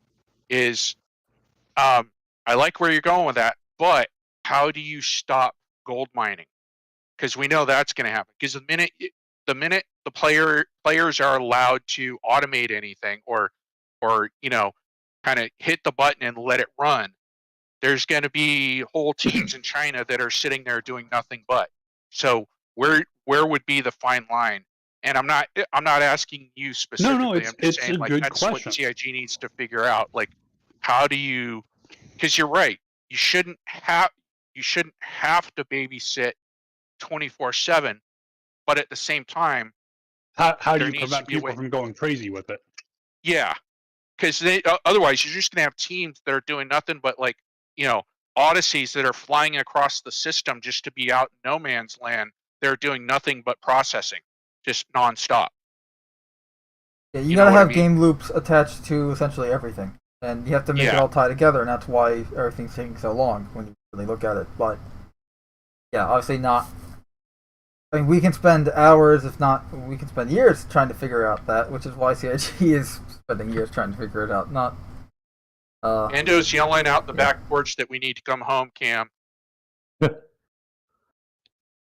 It's a good point. Honestly, toward that end, the only thing that really is coming to mind to me on that aspect would be the NPC thumb on the economy, so to speak, to where players are supposed to be outnumbered by NPCs 9-1, give or take here. So short term, yes, you could go run into a system, destabilize the economy for one aspect or something. But it's like, yeah, if you go and roll in and you're like, hey, I've got 1 million size 1 seeker missiles, and I'm just selling them all there. Sure, you can go and sell a good bunch. You'll make a decent amount of money, but pretty soon they're going to be like, hey, yeah, look, we're good. We, sure, we'll stockpile them up to a certain point, but we're going to give you fucking pennies on the dollar here for them. And not only that, not just that system, because whoever you're selling them to is going to buy them.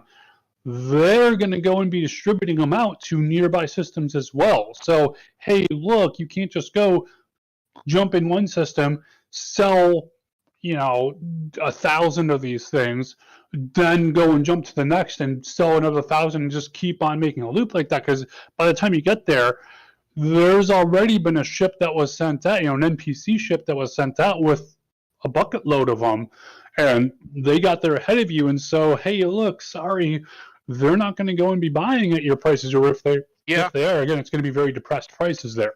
So it's like, yeah, you could. That doesn't stop the player community. In other words, you've got that Chinese, team that's doing nothing but popping this stuff out, and then they're selling it direct to players. Let's just say ammunition. They're just pumping out ammunition and selling it directly to players. They got a bulletin board up somewhere, in the real world saying, hey, meet us at this location if you want to buy, ammo. And so you got players just lining up, buying their stuff. And and I'm bringing this up because I have no idea how CIG would monitor that and correct that for the economy. Because you're right, the economy should, in theory, stabilize the gameplay. But if it's going direct from player to player, I don't know how they're going to do that. Well, and honestly, it might be just that for certain things. Because bear in mind too, if I am a farmer in this case of that kind of thing, and let's say, for example, I'm going, hey, I'll sell you as much quantum fuel as you can possibly hold here for $5 that you put in my PayPal account, and so in game, all that really happens transaction-wise is I give you however much fuel you want, and that's it. There is no in-game transaction because the other half of it has happened real world. I didn't even go down that path. You're right. There's really nothing you can balance out there, because that would mean you can't essentially gift stuff, and I would hate for them to go and put limits on that, because it's like, hey, if Mando comes over to my Carrick and his Pisces, of course I'll go and top the thing off. Like why wouldn't I? And I'm not allowed to give you extra ammunition. Yeah, it would be ridiculous. So just, I don't know that there really would be able to be a balance for that. Yeah, man, you took it like a place I hadn't even thought about. You're absolutely right. Yeah, I was just thinking like, hey, meet me at Grimhex and I'll give you 30,000 credits for the ammo. But you're right. Like, hey, give me $5 US in my PayPal and I'll give you 30,000 rounds. Like, there's no way CIG can stop that. As long as you can trade, you'll have the same thing with money. Because people already right now on eBay, you go and look it up, people are going and selling like 30 million AUEC in game right now. Well, actual like UEC, but for when the game launches, yeah. I mean, there's a whole gray market for the ships. Yeah, they have the whole gray market. Exactly. You can't really go and squash that, I think, without going and at least in part ruining the game. To my mind. There are just some aspects that are inevitable and are going to happen whether you regulate it or not. It's just, might as well make it as fun as possible. If that shit happens, it happens, but there should be ways to, at least you'll be able to avoid it, versus it's everywhere and you can't avoid it and it's the only way to get through to anything. That's the problem, that you need to make it, it's optional versus it's fun. But that being said, though, on the idea of manufacturing, and obviously, there will always be niche cases and stuff where it'll fall apart to some degree here.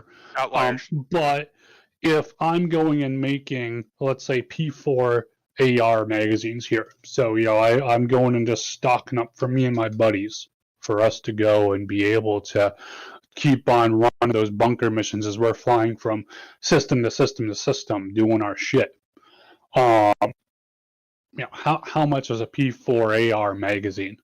It's like fucking 8 AUEC. Like, you can undercut it, but at that point, the amount of time you're spending, even in just Yeah. even if you already have supply chains already set up, the amount of time you spent just fucking around in menus, you've already Yeah. lost your money's worth. Yeah, there's a reason why in the real world you don't see anyone a black market for sewing needles, because Yeah, you just can't make exactly. money off it. You know.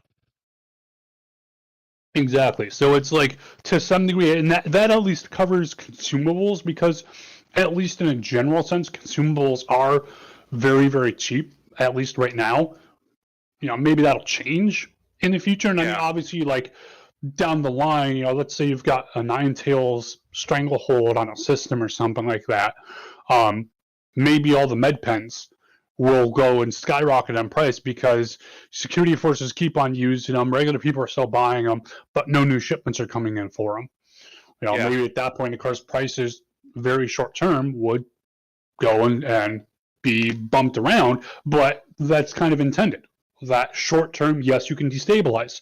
Medium term, no, you're going to get your ass handed to you. And it's only in a certain system at a certain, for a specific period of time. So it's kind of a microcosm. Yeah. Interesting. Once again, we are definitely in conjecture land, because yes. Factories. Yeah. But I definitely would like to see that, because I had thrown that kind of idea out there before, of essentially, because way back when, we're talking like 2016, 2017, CIG had kind of said on the whole idea of crafting, they were kind of like, no, we're not doing it. Then they were kind of like, well, we'll have base building. And they're kind of like, well, we're probably also going to have this homestead thing we've been kind of playing with. Now we're getting, thoughts, suggestions, rumors, ideas of this manufacturing or factory kind of thing. But of course, we don't have details on it. But I would definitely love to be able to, because, like, for example, hey, let's say I'm always running around in the Gray Cat Arrow armor. If I can go and print that out, because let's say, for example, hey, I've got it tied to my website account. If that goes and gives me effectively a blueprint to go and be able to print that out, assuming I've got the materials for it, great. I can go and equip the squad out with stuff. Ooh. Yeah. No, sorry, continue. I just had an idea. I'm going to follow on after. But that was pretty much it. It's just like having it set to where having an item tied to your account gives you, and now I think on the note of getting your subscriber gear back, I think there should be like a store you can go to. You pay a slight premium price on it. So let's say, like, hey, this is a heavy armor helmet. So normally that'd be it's like 1,250 credits or something like that, I think, for a heavy helmet, something like that. So you might pay 1,500 for it. You're paying base value plus a little bit more because this is a premium item, whatever. You're paying a little bit more for it than you would for an off-the-shelf item, but there's your shit back. But likewise, if I get a blueprint that can be plugged in, or I could go to, because here's another thought. Let's say, I pull up my buddy, Mando and me, we pull up our buddy Bob, who has a factory ship, because we don't. And we go, hey, Bob, we'd like 10 sets of this armor by the weekend, because we're doing an op here and we want to be all geared up for it, have some spares, blah, blah, blah. And I would be able to go and say, hey, I'm loaning this to you for a limited amount of time. And he'd be able to go and put that out there. And then I go and essentially I'm placing the order, and then I pick up the order later on. Obviously, there'd have to be some types of restrictions on this, because otherwise you just have everyone sharing everything all the time. But something like that would be kind of cool, to where he doesn't necessarily need the blueprint. I've got it, and I can loan it to him. And I'd probably only be able to loan it out to one person at a time. But there you go. And then he can make my gear. I come pick it up. there we go. Now I pay them the cost of whatever the heck, and off I go. How about so you brought up some really good ideas, and it made me think about the what you were talking about, the subscriber stuff. And people have been kind of complaining about not being able to reclaim lost subscriber gear. So I think it'd be a really good idea if essentially when you buy something or you're given something as a subscriber or you buy it out of the store, essentially you're given the blueprint for it.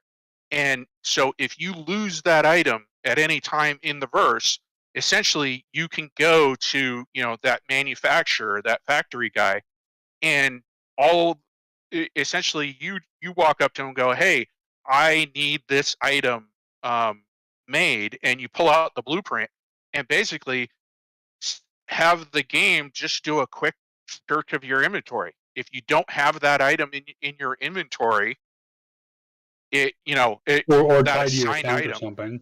yeah, in your account, it basically goes, yep, it's destroyed.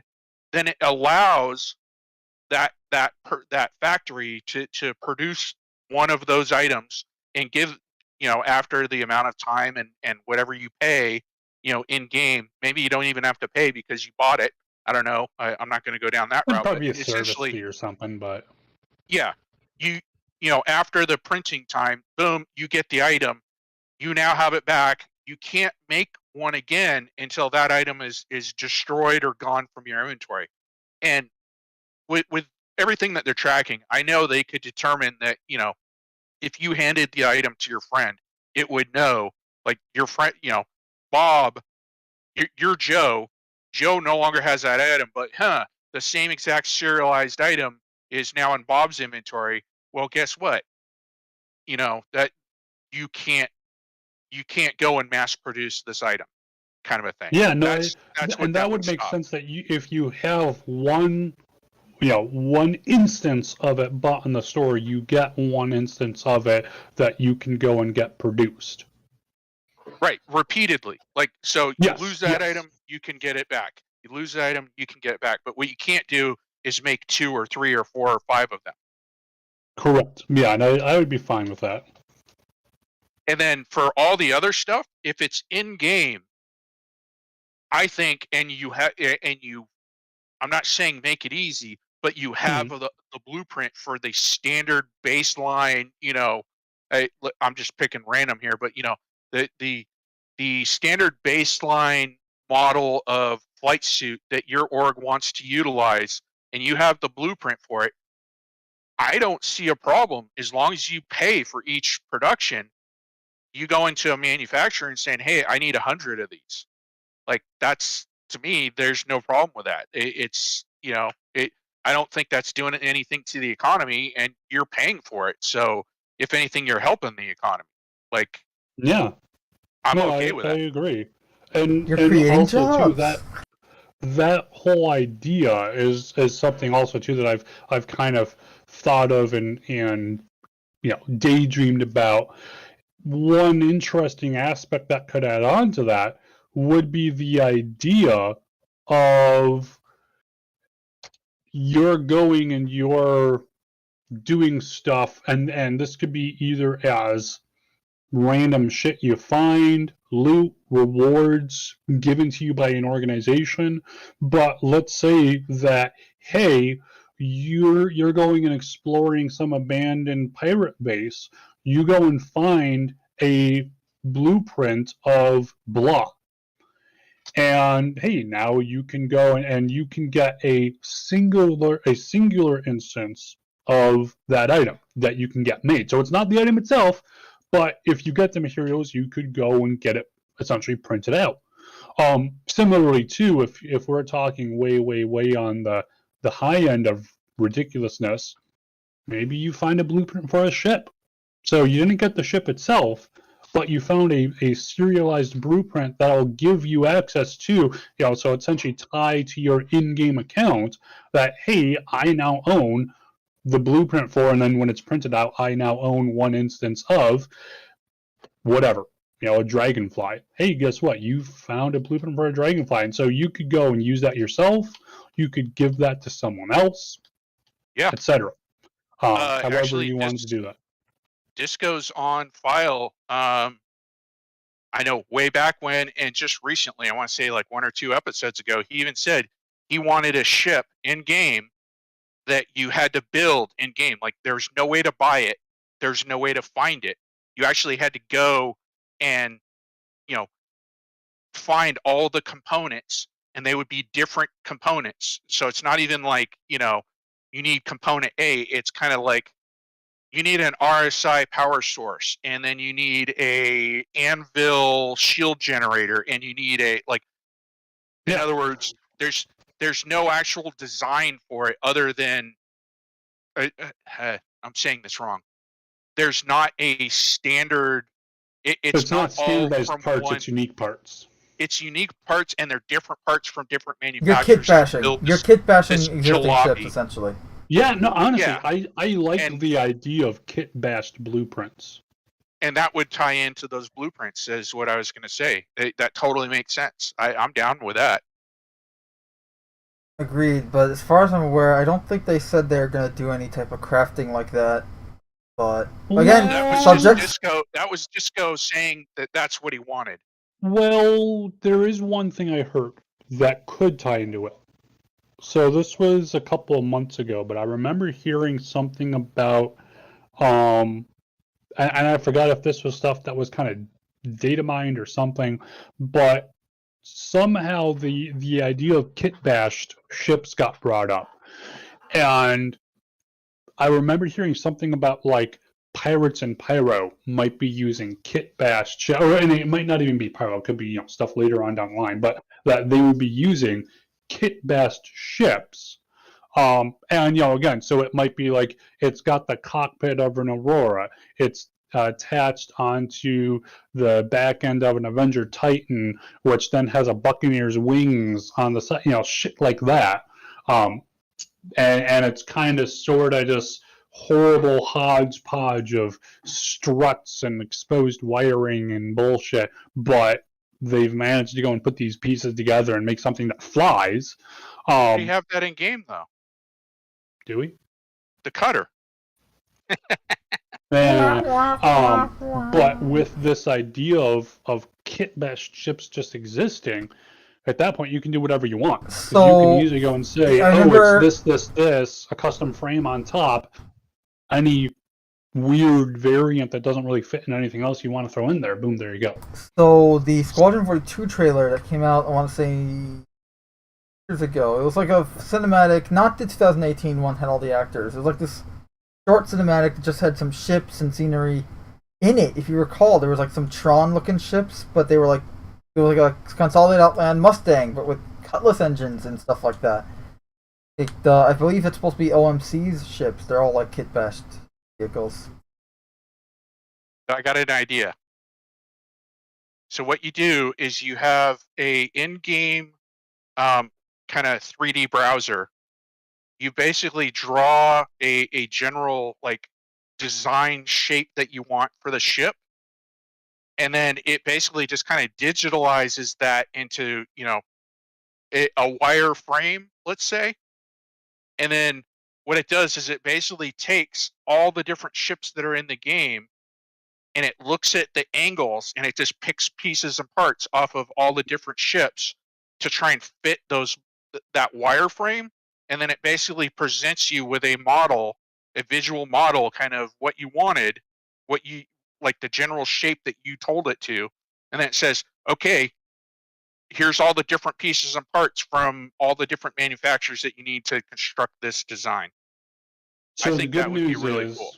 The good news is Chris Roberts himself was actually listening to the podcast and liked the idea. The bad news is it's going to add another 20 years to the time. Only 20? You're an optimist. I was going to say 25.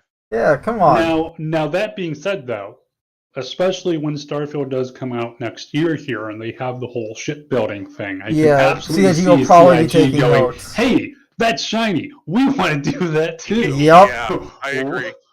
So I have it on screen right now, but yeah, the 2019 visual teaser for Squadron, they had a Mustang with Buccaneer engines, I believe, and a Cutlass with Valkyrie engine, and instead of the little winglets, it was just more auxiliary engines that looked like they were ripped from some kind of mist ship or something. Oh, okay. I'm seeing what you're.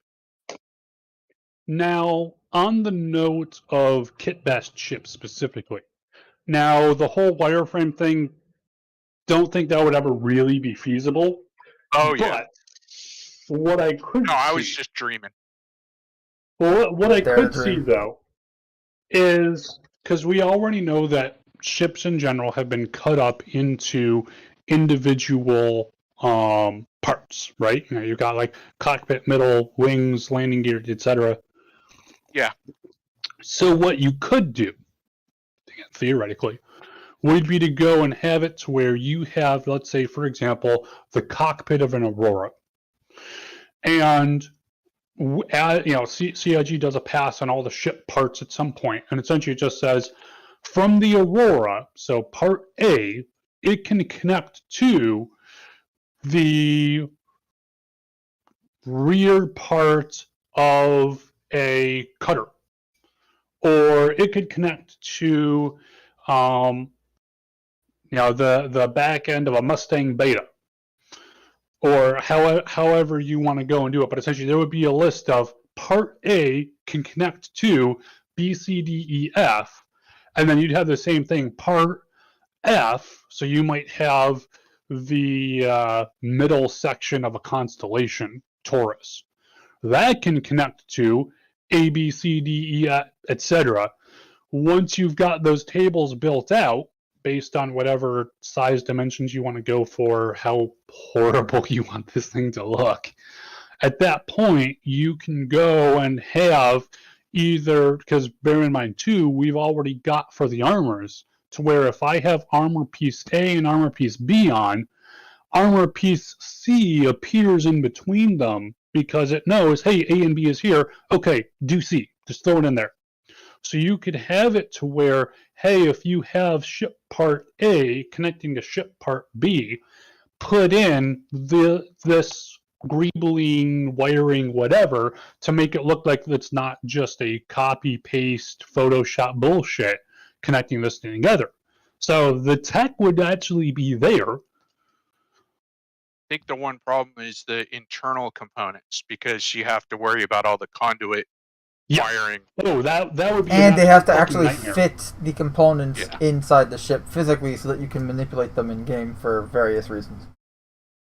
But that would go and tie into some of that greebling, which would be all these fucking pipes and bullshit getting thrown all over the place. Because again, this isn't some nice straight out of a manufacturer's dock ship. This is gonna be, it's gonna be a hodgepodge piece of shit. So you're gonna have exposed wires going all over the place, tubes, fuel lines, that kind of shit, carrying that stuff from ship part A to ship part B and stuff. So that I don't necessarily think would be too bad of a thing, but it would of course require the physicalization. But then take it to the next level, which is, okay, so you visually got it all tied together and you did some hand waving behind the scenes to say that, the conduits and the components are all functioning. But now look at your combat model, which is, projectile goes through wing root section B. What piping does it hit? What conduit does it hit? Like, that's where I see the problems.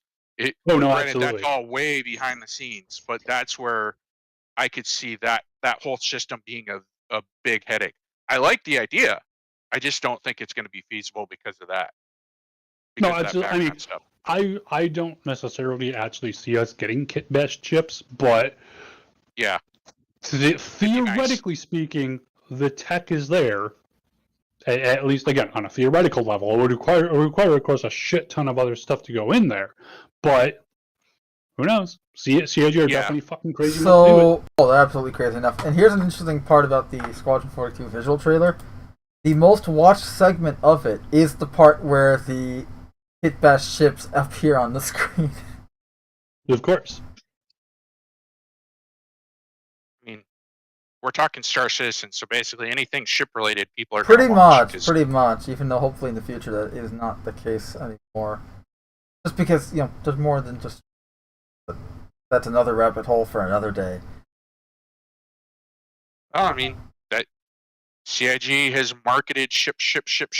So Yeah, well, it's no that's surprise insert curse you marketing here. Yeah. Yeah, that's your curse you marketing aspect, but whatever. So roadmap, right?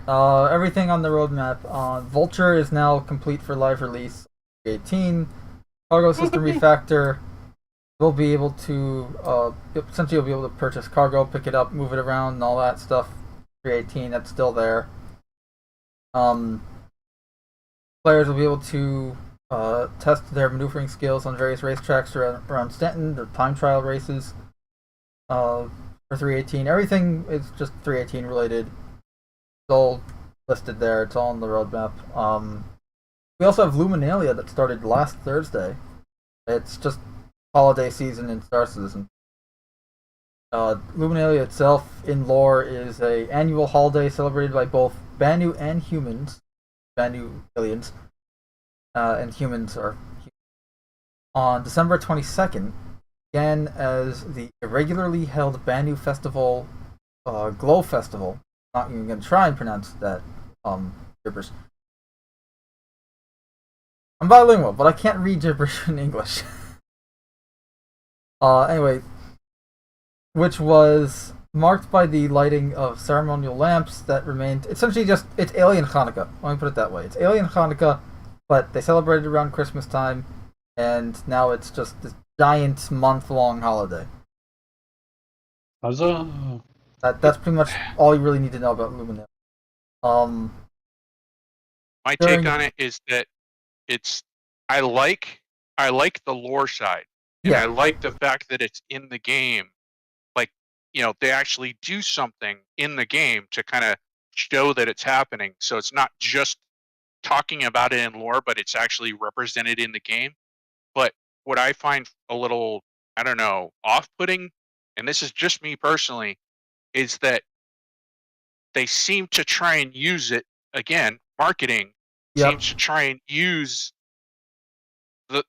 the in-game holiday as a draw for people to come play the game, and that turns me off because now it's no longer an interesting thing in game that draws me into the game. It's not a lore thing; it's a marketing thing. Yeah, it's a marketing thing. Exactly. It's no longer an immersion thing. It's a marketing thing. It's not a thing that just it's that time of year, so we're just gonna put this in game. We're not gonna say anything. Like, yeah, we'll say like, hey, here's a happy holidays message or whatever, because we're a company and all that, but.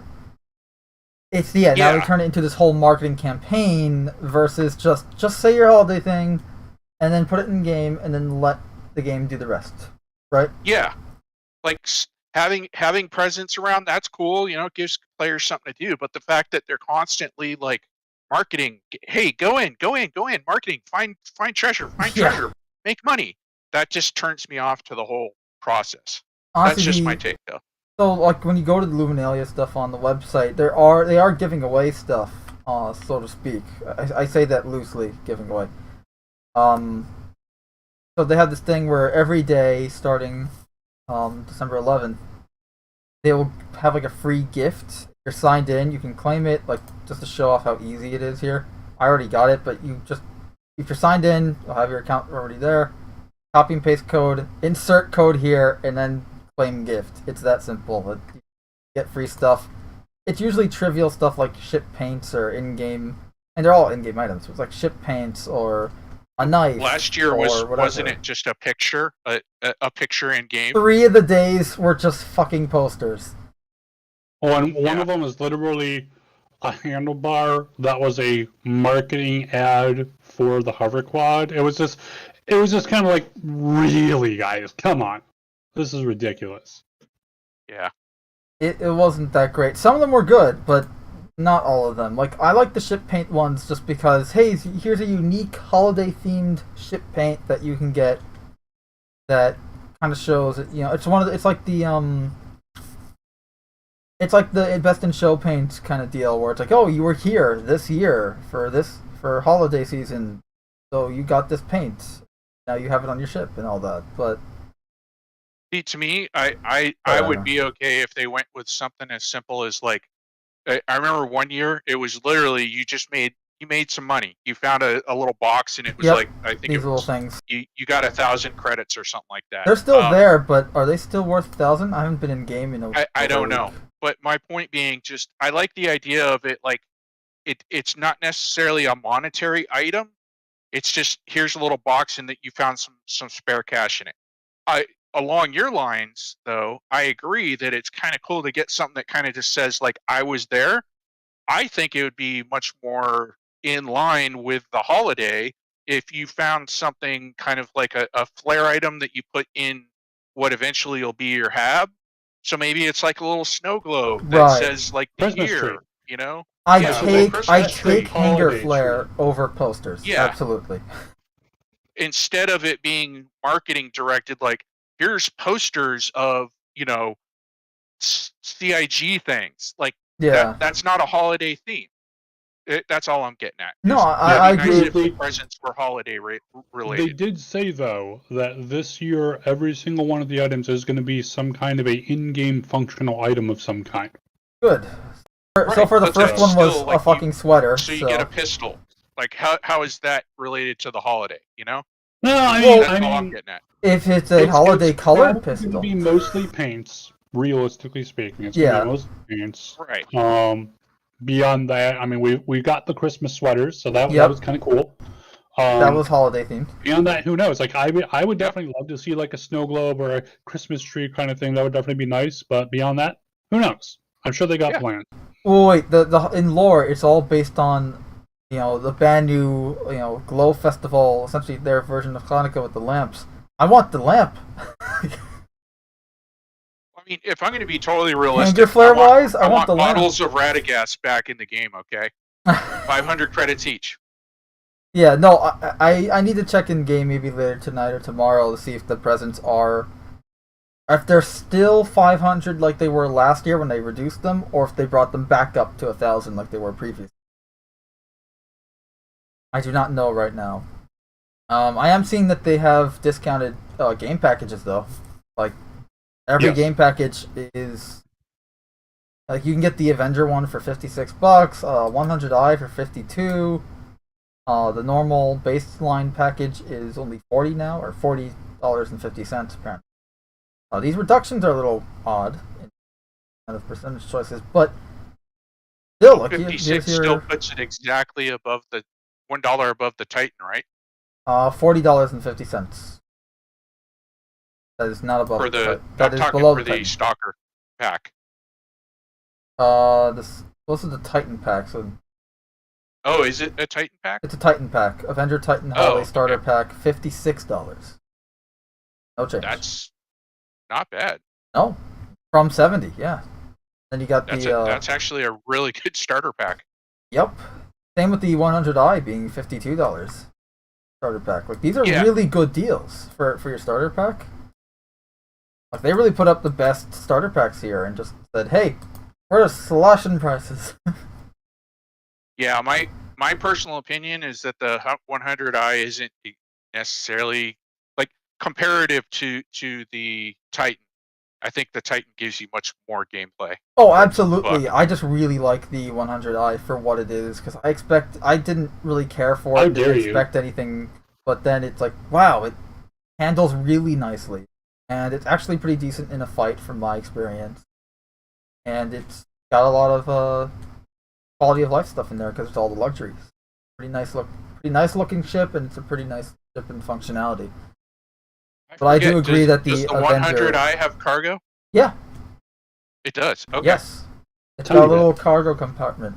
It's not going to be as much as the Titan. Like the Titan is definitely more like well-rounded, but the 100i is definitely not a bad choice. So at this point, like with these prices, it's just a matter of which one do you like more and what type of pilot are you?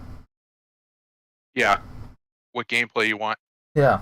Because they're pretty much, there's only $4 difference between it right now. My personal like starter ladder is basically the Titan, the Cutlass to the MSR. Like in my gameplay style, that would be the sequence. But I know that everybody's different, so my idea, what works for me won't necessarily work for everybody else. But that's just my personal skill tree ladder of ship progression. Yeah, I mean, also what's good is that the 100 and the Avenger are going to be good starters long term wise, like because they have beds and they have all the other amenities. Well, they don't have bathrooms or kitchens, but like they have the more necessities that like are required. Whereas a Pisces currently is a really good starter because it can't really handle itself in a fight due to no armor, but it's got some firepower and it's definitely really fun to fly, and it's got the cargo and it's got 2 jump seats. So short term, it's a very good starter. And then obviously you have the Cutter and the Aurora, which take it or leave it, in my opinion. But yeah, these 3 are really my picks here. Like, get one of these 3 if you're planning on getting into the game right now, just because they're really these are the cheapest they're gonna get for another year. I'm just curious, does that pack include a Squadron 42 option? I don't think so, but let me check. Okay. I'm doubting it just based on the price. But that you would be correct in doubting it. You would be correct in doubting. Okay. They do. At least the Avenger one doesn't. Still a really good price, though.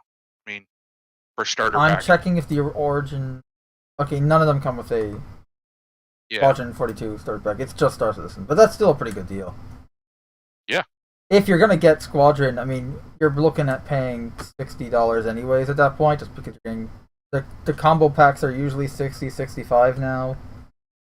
So I don't know if they have a discounted combo pack. They might. But yeah, I definitely recommend these Pisces or 100i or the Avenger Titan. Definitely, probably the 3 best starter packs all around.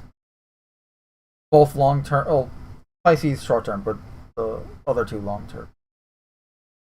Yeah, you bring up a good point, which is the Cutter. I don't have enough experience with it to weigh in on it yet, but that I could see how that would possibly be an upstart for the Titan.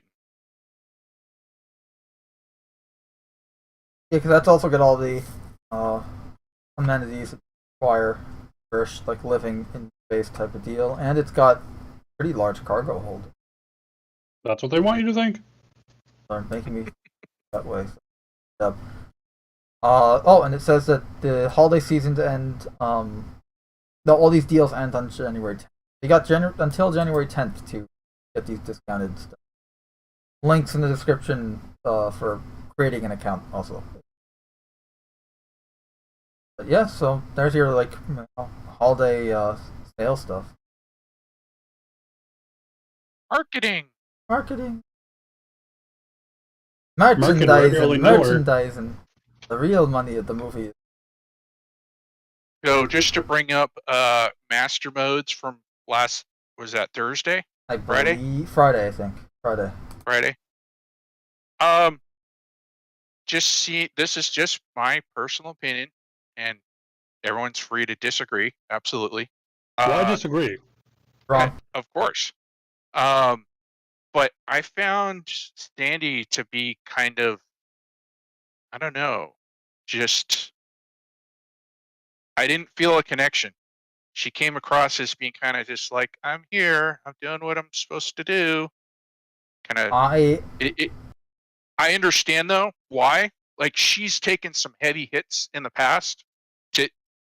She's taken abuse from the community that she should never have been forced to deal with. So on that level, I get it. Like, I understand why she wouldn't want to kind of open up and, be herself.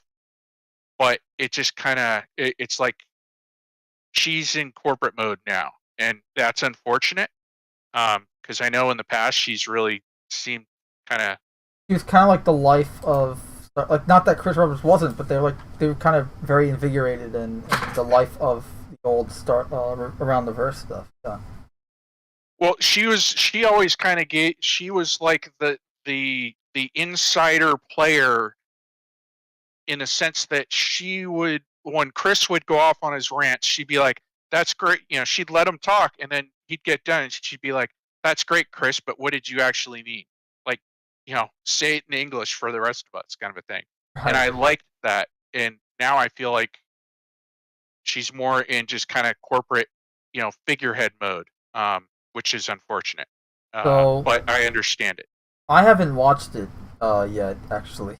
I just watched Nubifire's short breakdown of it. Gotcha. But I do have it on screen right now, just trying to see what you mean. Oh, it's not flying. It's not any one specific thing, and again, this is just my opinion. And so it wasn't any one specific thing. It was just kind of the general feeling that I got for her episode of the show. It just, she smiled and she's like, "Yeah, it's great to see you." Basically like convention mode. Like, "Hey, buddy, great to see ya." And then you turn away and you're like, you may never see that person again. You're just kind of like, whatever, instead of actually coming across as genuine, I guess is the way to say it. But I know I'm doing a really bad job of explaining what I'm thinking. How could you? So situation normal. Oh, hey, the commercial they had between the breaks, between the shows, was the Star Citizen Machinima that this was actually really good. I've watched this a few times. It's just pure action. There's no real plot or anything, but it's a nice little military type cinema made in Star Citizen called Sandstorm by Waylander. Pretty cool. They showed that off, I suppose, for once.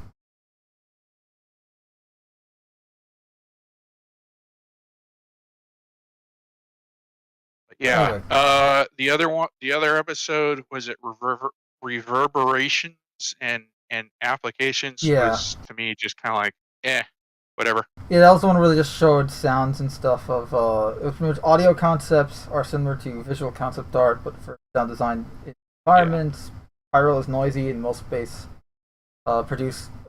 spaces produce many sound reflections. All sound reflections together create ambient sounds called reverb. Reverb lets listeners estimate the size and content of a location from sound alone. Sound engineers use impulse response to capture a specific room's reverberations, to use it to generate in-game reverb. And CIG uses impulse response instead of algorithmic programming to allow for more procedural and better optimized generation of ambient sound. There you go. I just got all of the inside sources, and I mean, it's 10 minutes long. There wasn't a lot. You can watch it yourself. We always recommend watching the source material yourself, just because we can talk about it all day, but you might have different opinions when watching the source material rather than our discussions of it. For me, I'm not an audiophile, so I kind of I'm one of those people who as long as the speaker plays noise, I'm okay. Whereas I know other people are like, no, it needs to be high fidelity, and I need 2 speakers to make it stereo, and blah blah blah blah. And for me personally, I've just never been that type of person, so that's why my take on the show was meh. Yeah, I'm not like that. I'm not an audiophile either, but I do care about sound design. I don't care I'm using my freaking monitor speakers right now. I really don't give a crap where the sound's coming from as long as I can hear it. But yeah. Oh, I absolutely agree. Sound design's important. How does it sound? Yes. Not does it, what's the sound coming from or anything like that, surround sound, this, that. No, it's how does it sound? Does it sound good? Does it sound bad? It's the same thing with music, right? So in this case, this was more about how the sounds were being made, which I am interested in. It was cool to see, but it wasn't. Let's be real. It was a guy standing in a garage banging boxes. Yeah, it wasn't as interesting as something. Also, the sounds they were creating, it was ambient sounds, which is cool and is necessary, but it wasn't we're showing you how we're making the sounds for the various weapons in the game or something like that. You know what I mean? I hate saying this, but it just wasn't that interesting comparatively. It wasn't as interesting comparatively. It was interesting, but not that interesting, right? That's what they want you to think. But yeah, that was Inside Star Citizen this last week. But then they talked about the Master Modes. Master Mode stuff we didn't really get a whole lot of either.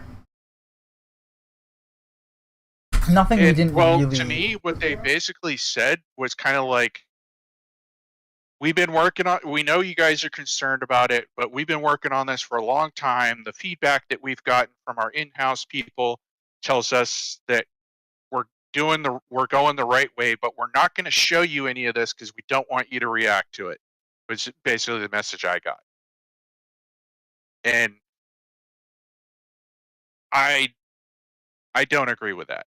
I don't think hiding it for Squadron 42 is a good thing. I think that's a way of, how do I put this? I think there's a potential to, because the only people that they're talking to are the in-house people, which are not the community, in the sense that those people the in-house community have an interest in what their response is, versus the open community who's possibly going to point out like, hey, this just doesn't work over a broad spectrum because of this, this, and this. And hiding it in Squadron 40 until Squadron 42 comes out means that it's already built in and it's in place, and there's nothing that can be done after that point, because, you know, it's been done. We're not going to revisit that. That's too much effort and time and money. Like, so I see the potential for problems in the long term is what I'm getting. Yep, no, I agree. And it is something that it's like, we should be getting this information because we're supposed to be in on the development here. Yep. We're supposed to know about this. Yet we're only being told about this feature that's been in development for supposedly over a year. But we're only hearing about it at CitizenCon in October, which is now, what, 2-3 months from ago? And that was just mentioning it. Now when we first heard about it, it's like, and one of our biggest complaints here on the show is communication. We need more and better communication. Yep. On both sides, if we're being honest, on both sides. But more so, like, CIG needs to communicate with us more, and we need to be better about communicating. Best way to put it. Well, I honestly think we need downvote capability in Spectrum, because that would help self-moderate the community. Yes. I know that, yes, there are outliers and there will be problems, but in the overall majority, it'll be better for the community also, if we can downvote. Those outliers and problems that you speak of are going to be there whether you have the downvote ability or not, because the problem right now is you can have someone go, oh, I'm going to upvote this because I think it's funny, or because I want to see this get answered, and not the thing that everyone else wants to get. You know what I mean? Like, you're still going to have the same problem, just now you don't have as much deterrent to it. Well, you don't have the community's input, basically. Right. There's no way for the community to go, that guy's an idiot. No. Yeah. Do not, this should not float to the top. The problem is that if you're just upvoting, now it's all about popularity rather than what people actually want, right? Yep. If you have people downvoting, it shows you, that's why we get. Look at ship Q&As. Yeah. And that's an example of how upvoting doesn't work. How you get stupid questions that just shouldn't be there upvoted, or answered the same times 5 times over. It's essentially you get 5 out of 5, and you get 5 out of 10 questions being actual questions, whereas the others are trivial. Why is the sky blue? Why did you paint this black? No, we thought it was cool. It's like really just going over. That's one thing I dislike about a lot of these self-chosen QAs, to where when a ship goes and concept to QA. Yeah, when it goes just directly to flight ready, and they go, hey, here's our QA that we made for it. 'Cause I forgot which one it was, if it was the Cutter or the Galaxy, but it was one of these ones that just recently came out. And some of the questions, like I think there were like 2 or 3 questions that were on there twice at least. Like, you know, just phrased or worded differently. I'm like, what is this bullshit? Come on. I mean, we just covered the Galaxy one, and I would say, like, yeah, a third of the questions were actual questions. Like the first one, like, is it empty space when there's no module in there, or is there a default module? Like, that's a valid question because we didn't know that. You know, questions like the whole thing with the refinery and stuff like that. But everything else, like any of that question that had the non-answer. We had downvotes. What was that? I said overall it'd be helpful if Spectrum had downvotes, because then we could self-moderate. Yeah, this way it's not just popularity. You can see how many people that wanted this and people who don't want it, because they can have something that's super popular but have just as many downvotes, right? Well, and part of the problem too, especially with any kind of a QAs, pretty much in the first, I would say within the first 4 or 5 hours is where most of the questions get posted, because those are the ones that are in their longest. Other people cruise by, they see it, they give it an upvote, they go on, and without any kind of a downvote, there's no way for, so if there's 200 people who cruise by in the first, because let's say there's 1,000 viewers who come by and see the page in the first 5 hours for the QA. And of those 1,000 people, 200 of them go, yeah, okay, I'll go for that. But then later on, you have 10,000 people come by, and of those 10,000 people, a similar number, let's say 2,000 of them go, no, that's stupid. I don't want that. Too bad, that one's already got it, and because everyone else's votes are kind of all over the place, sorry, this guy got the early bird, and that's it. It's kind of locked in. Plus, to add to that, most people won't scroll beyond like two or three, pages down. Like most people who go to a post like that will generally read like the first 10 to 15 comments. After that, they don't bother. And so if you post your question an hour after the first 50 questions have been posted, nobody's ever going to actually go down and look at what you have, because they're only looking at the top questions that were that other people clicked on first. So you're not actually seeing all the questions, if I'm making sense there. Yeah. No, it does make people sense. aren't gonna.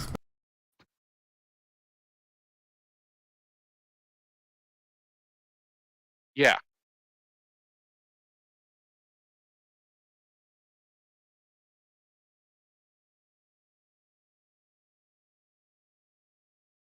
Yeah. Vote it so you can kind of vote. Hey, I don't want this question. I want these other questions, because you can have something where this has less upvotes than this other question, but this other question has more downvotes than the one that has less upvotes.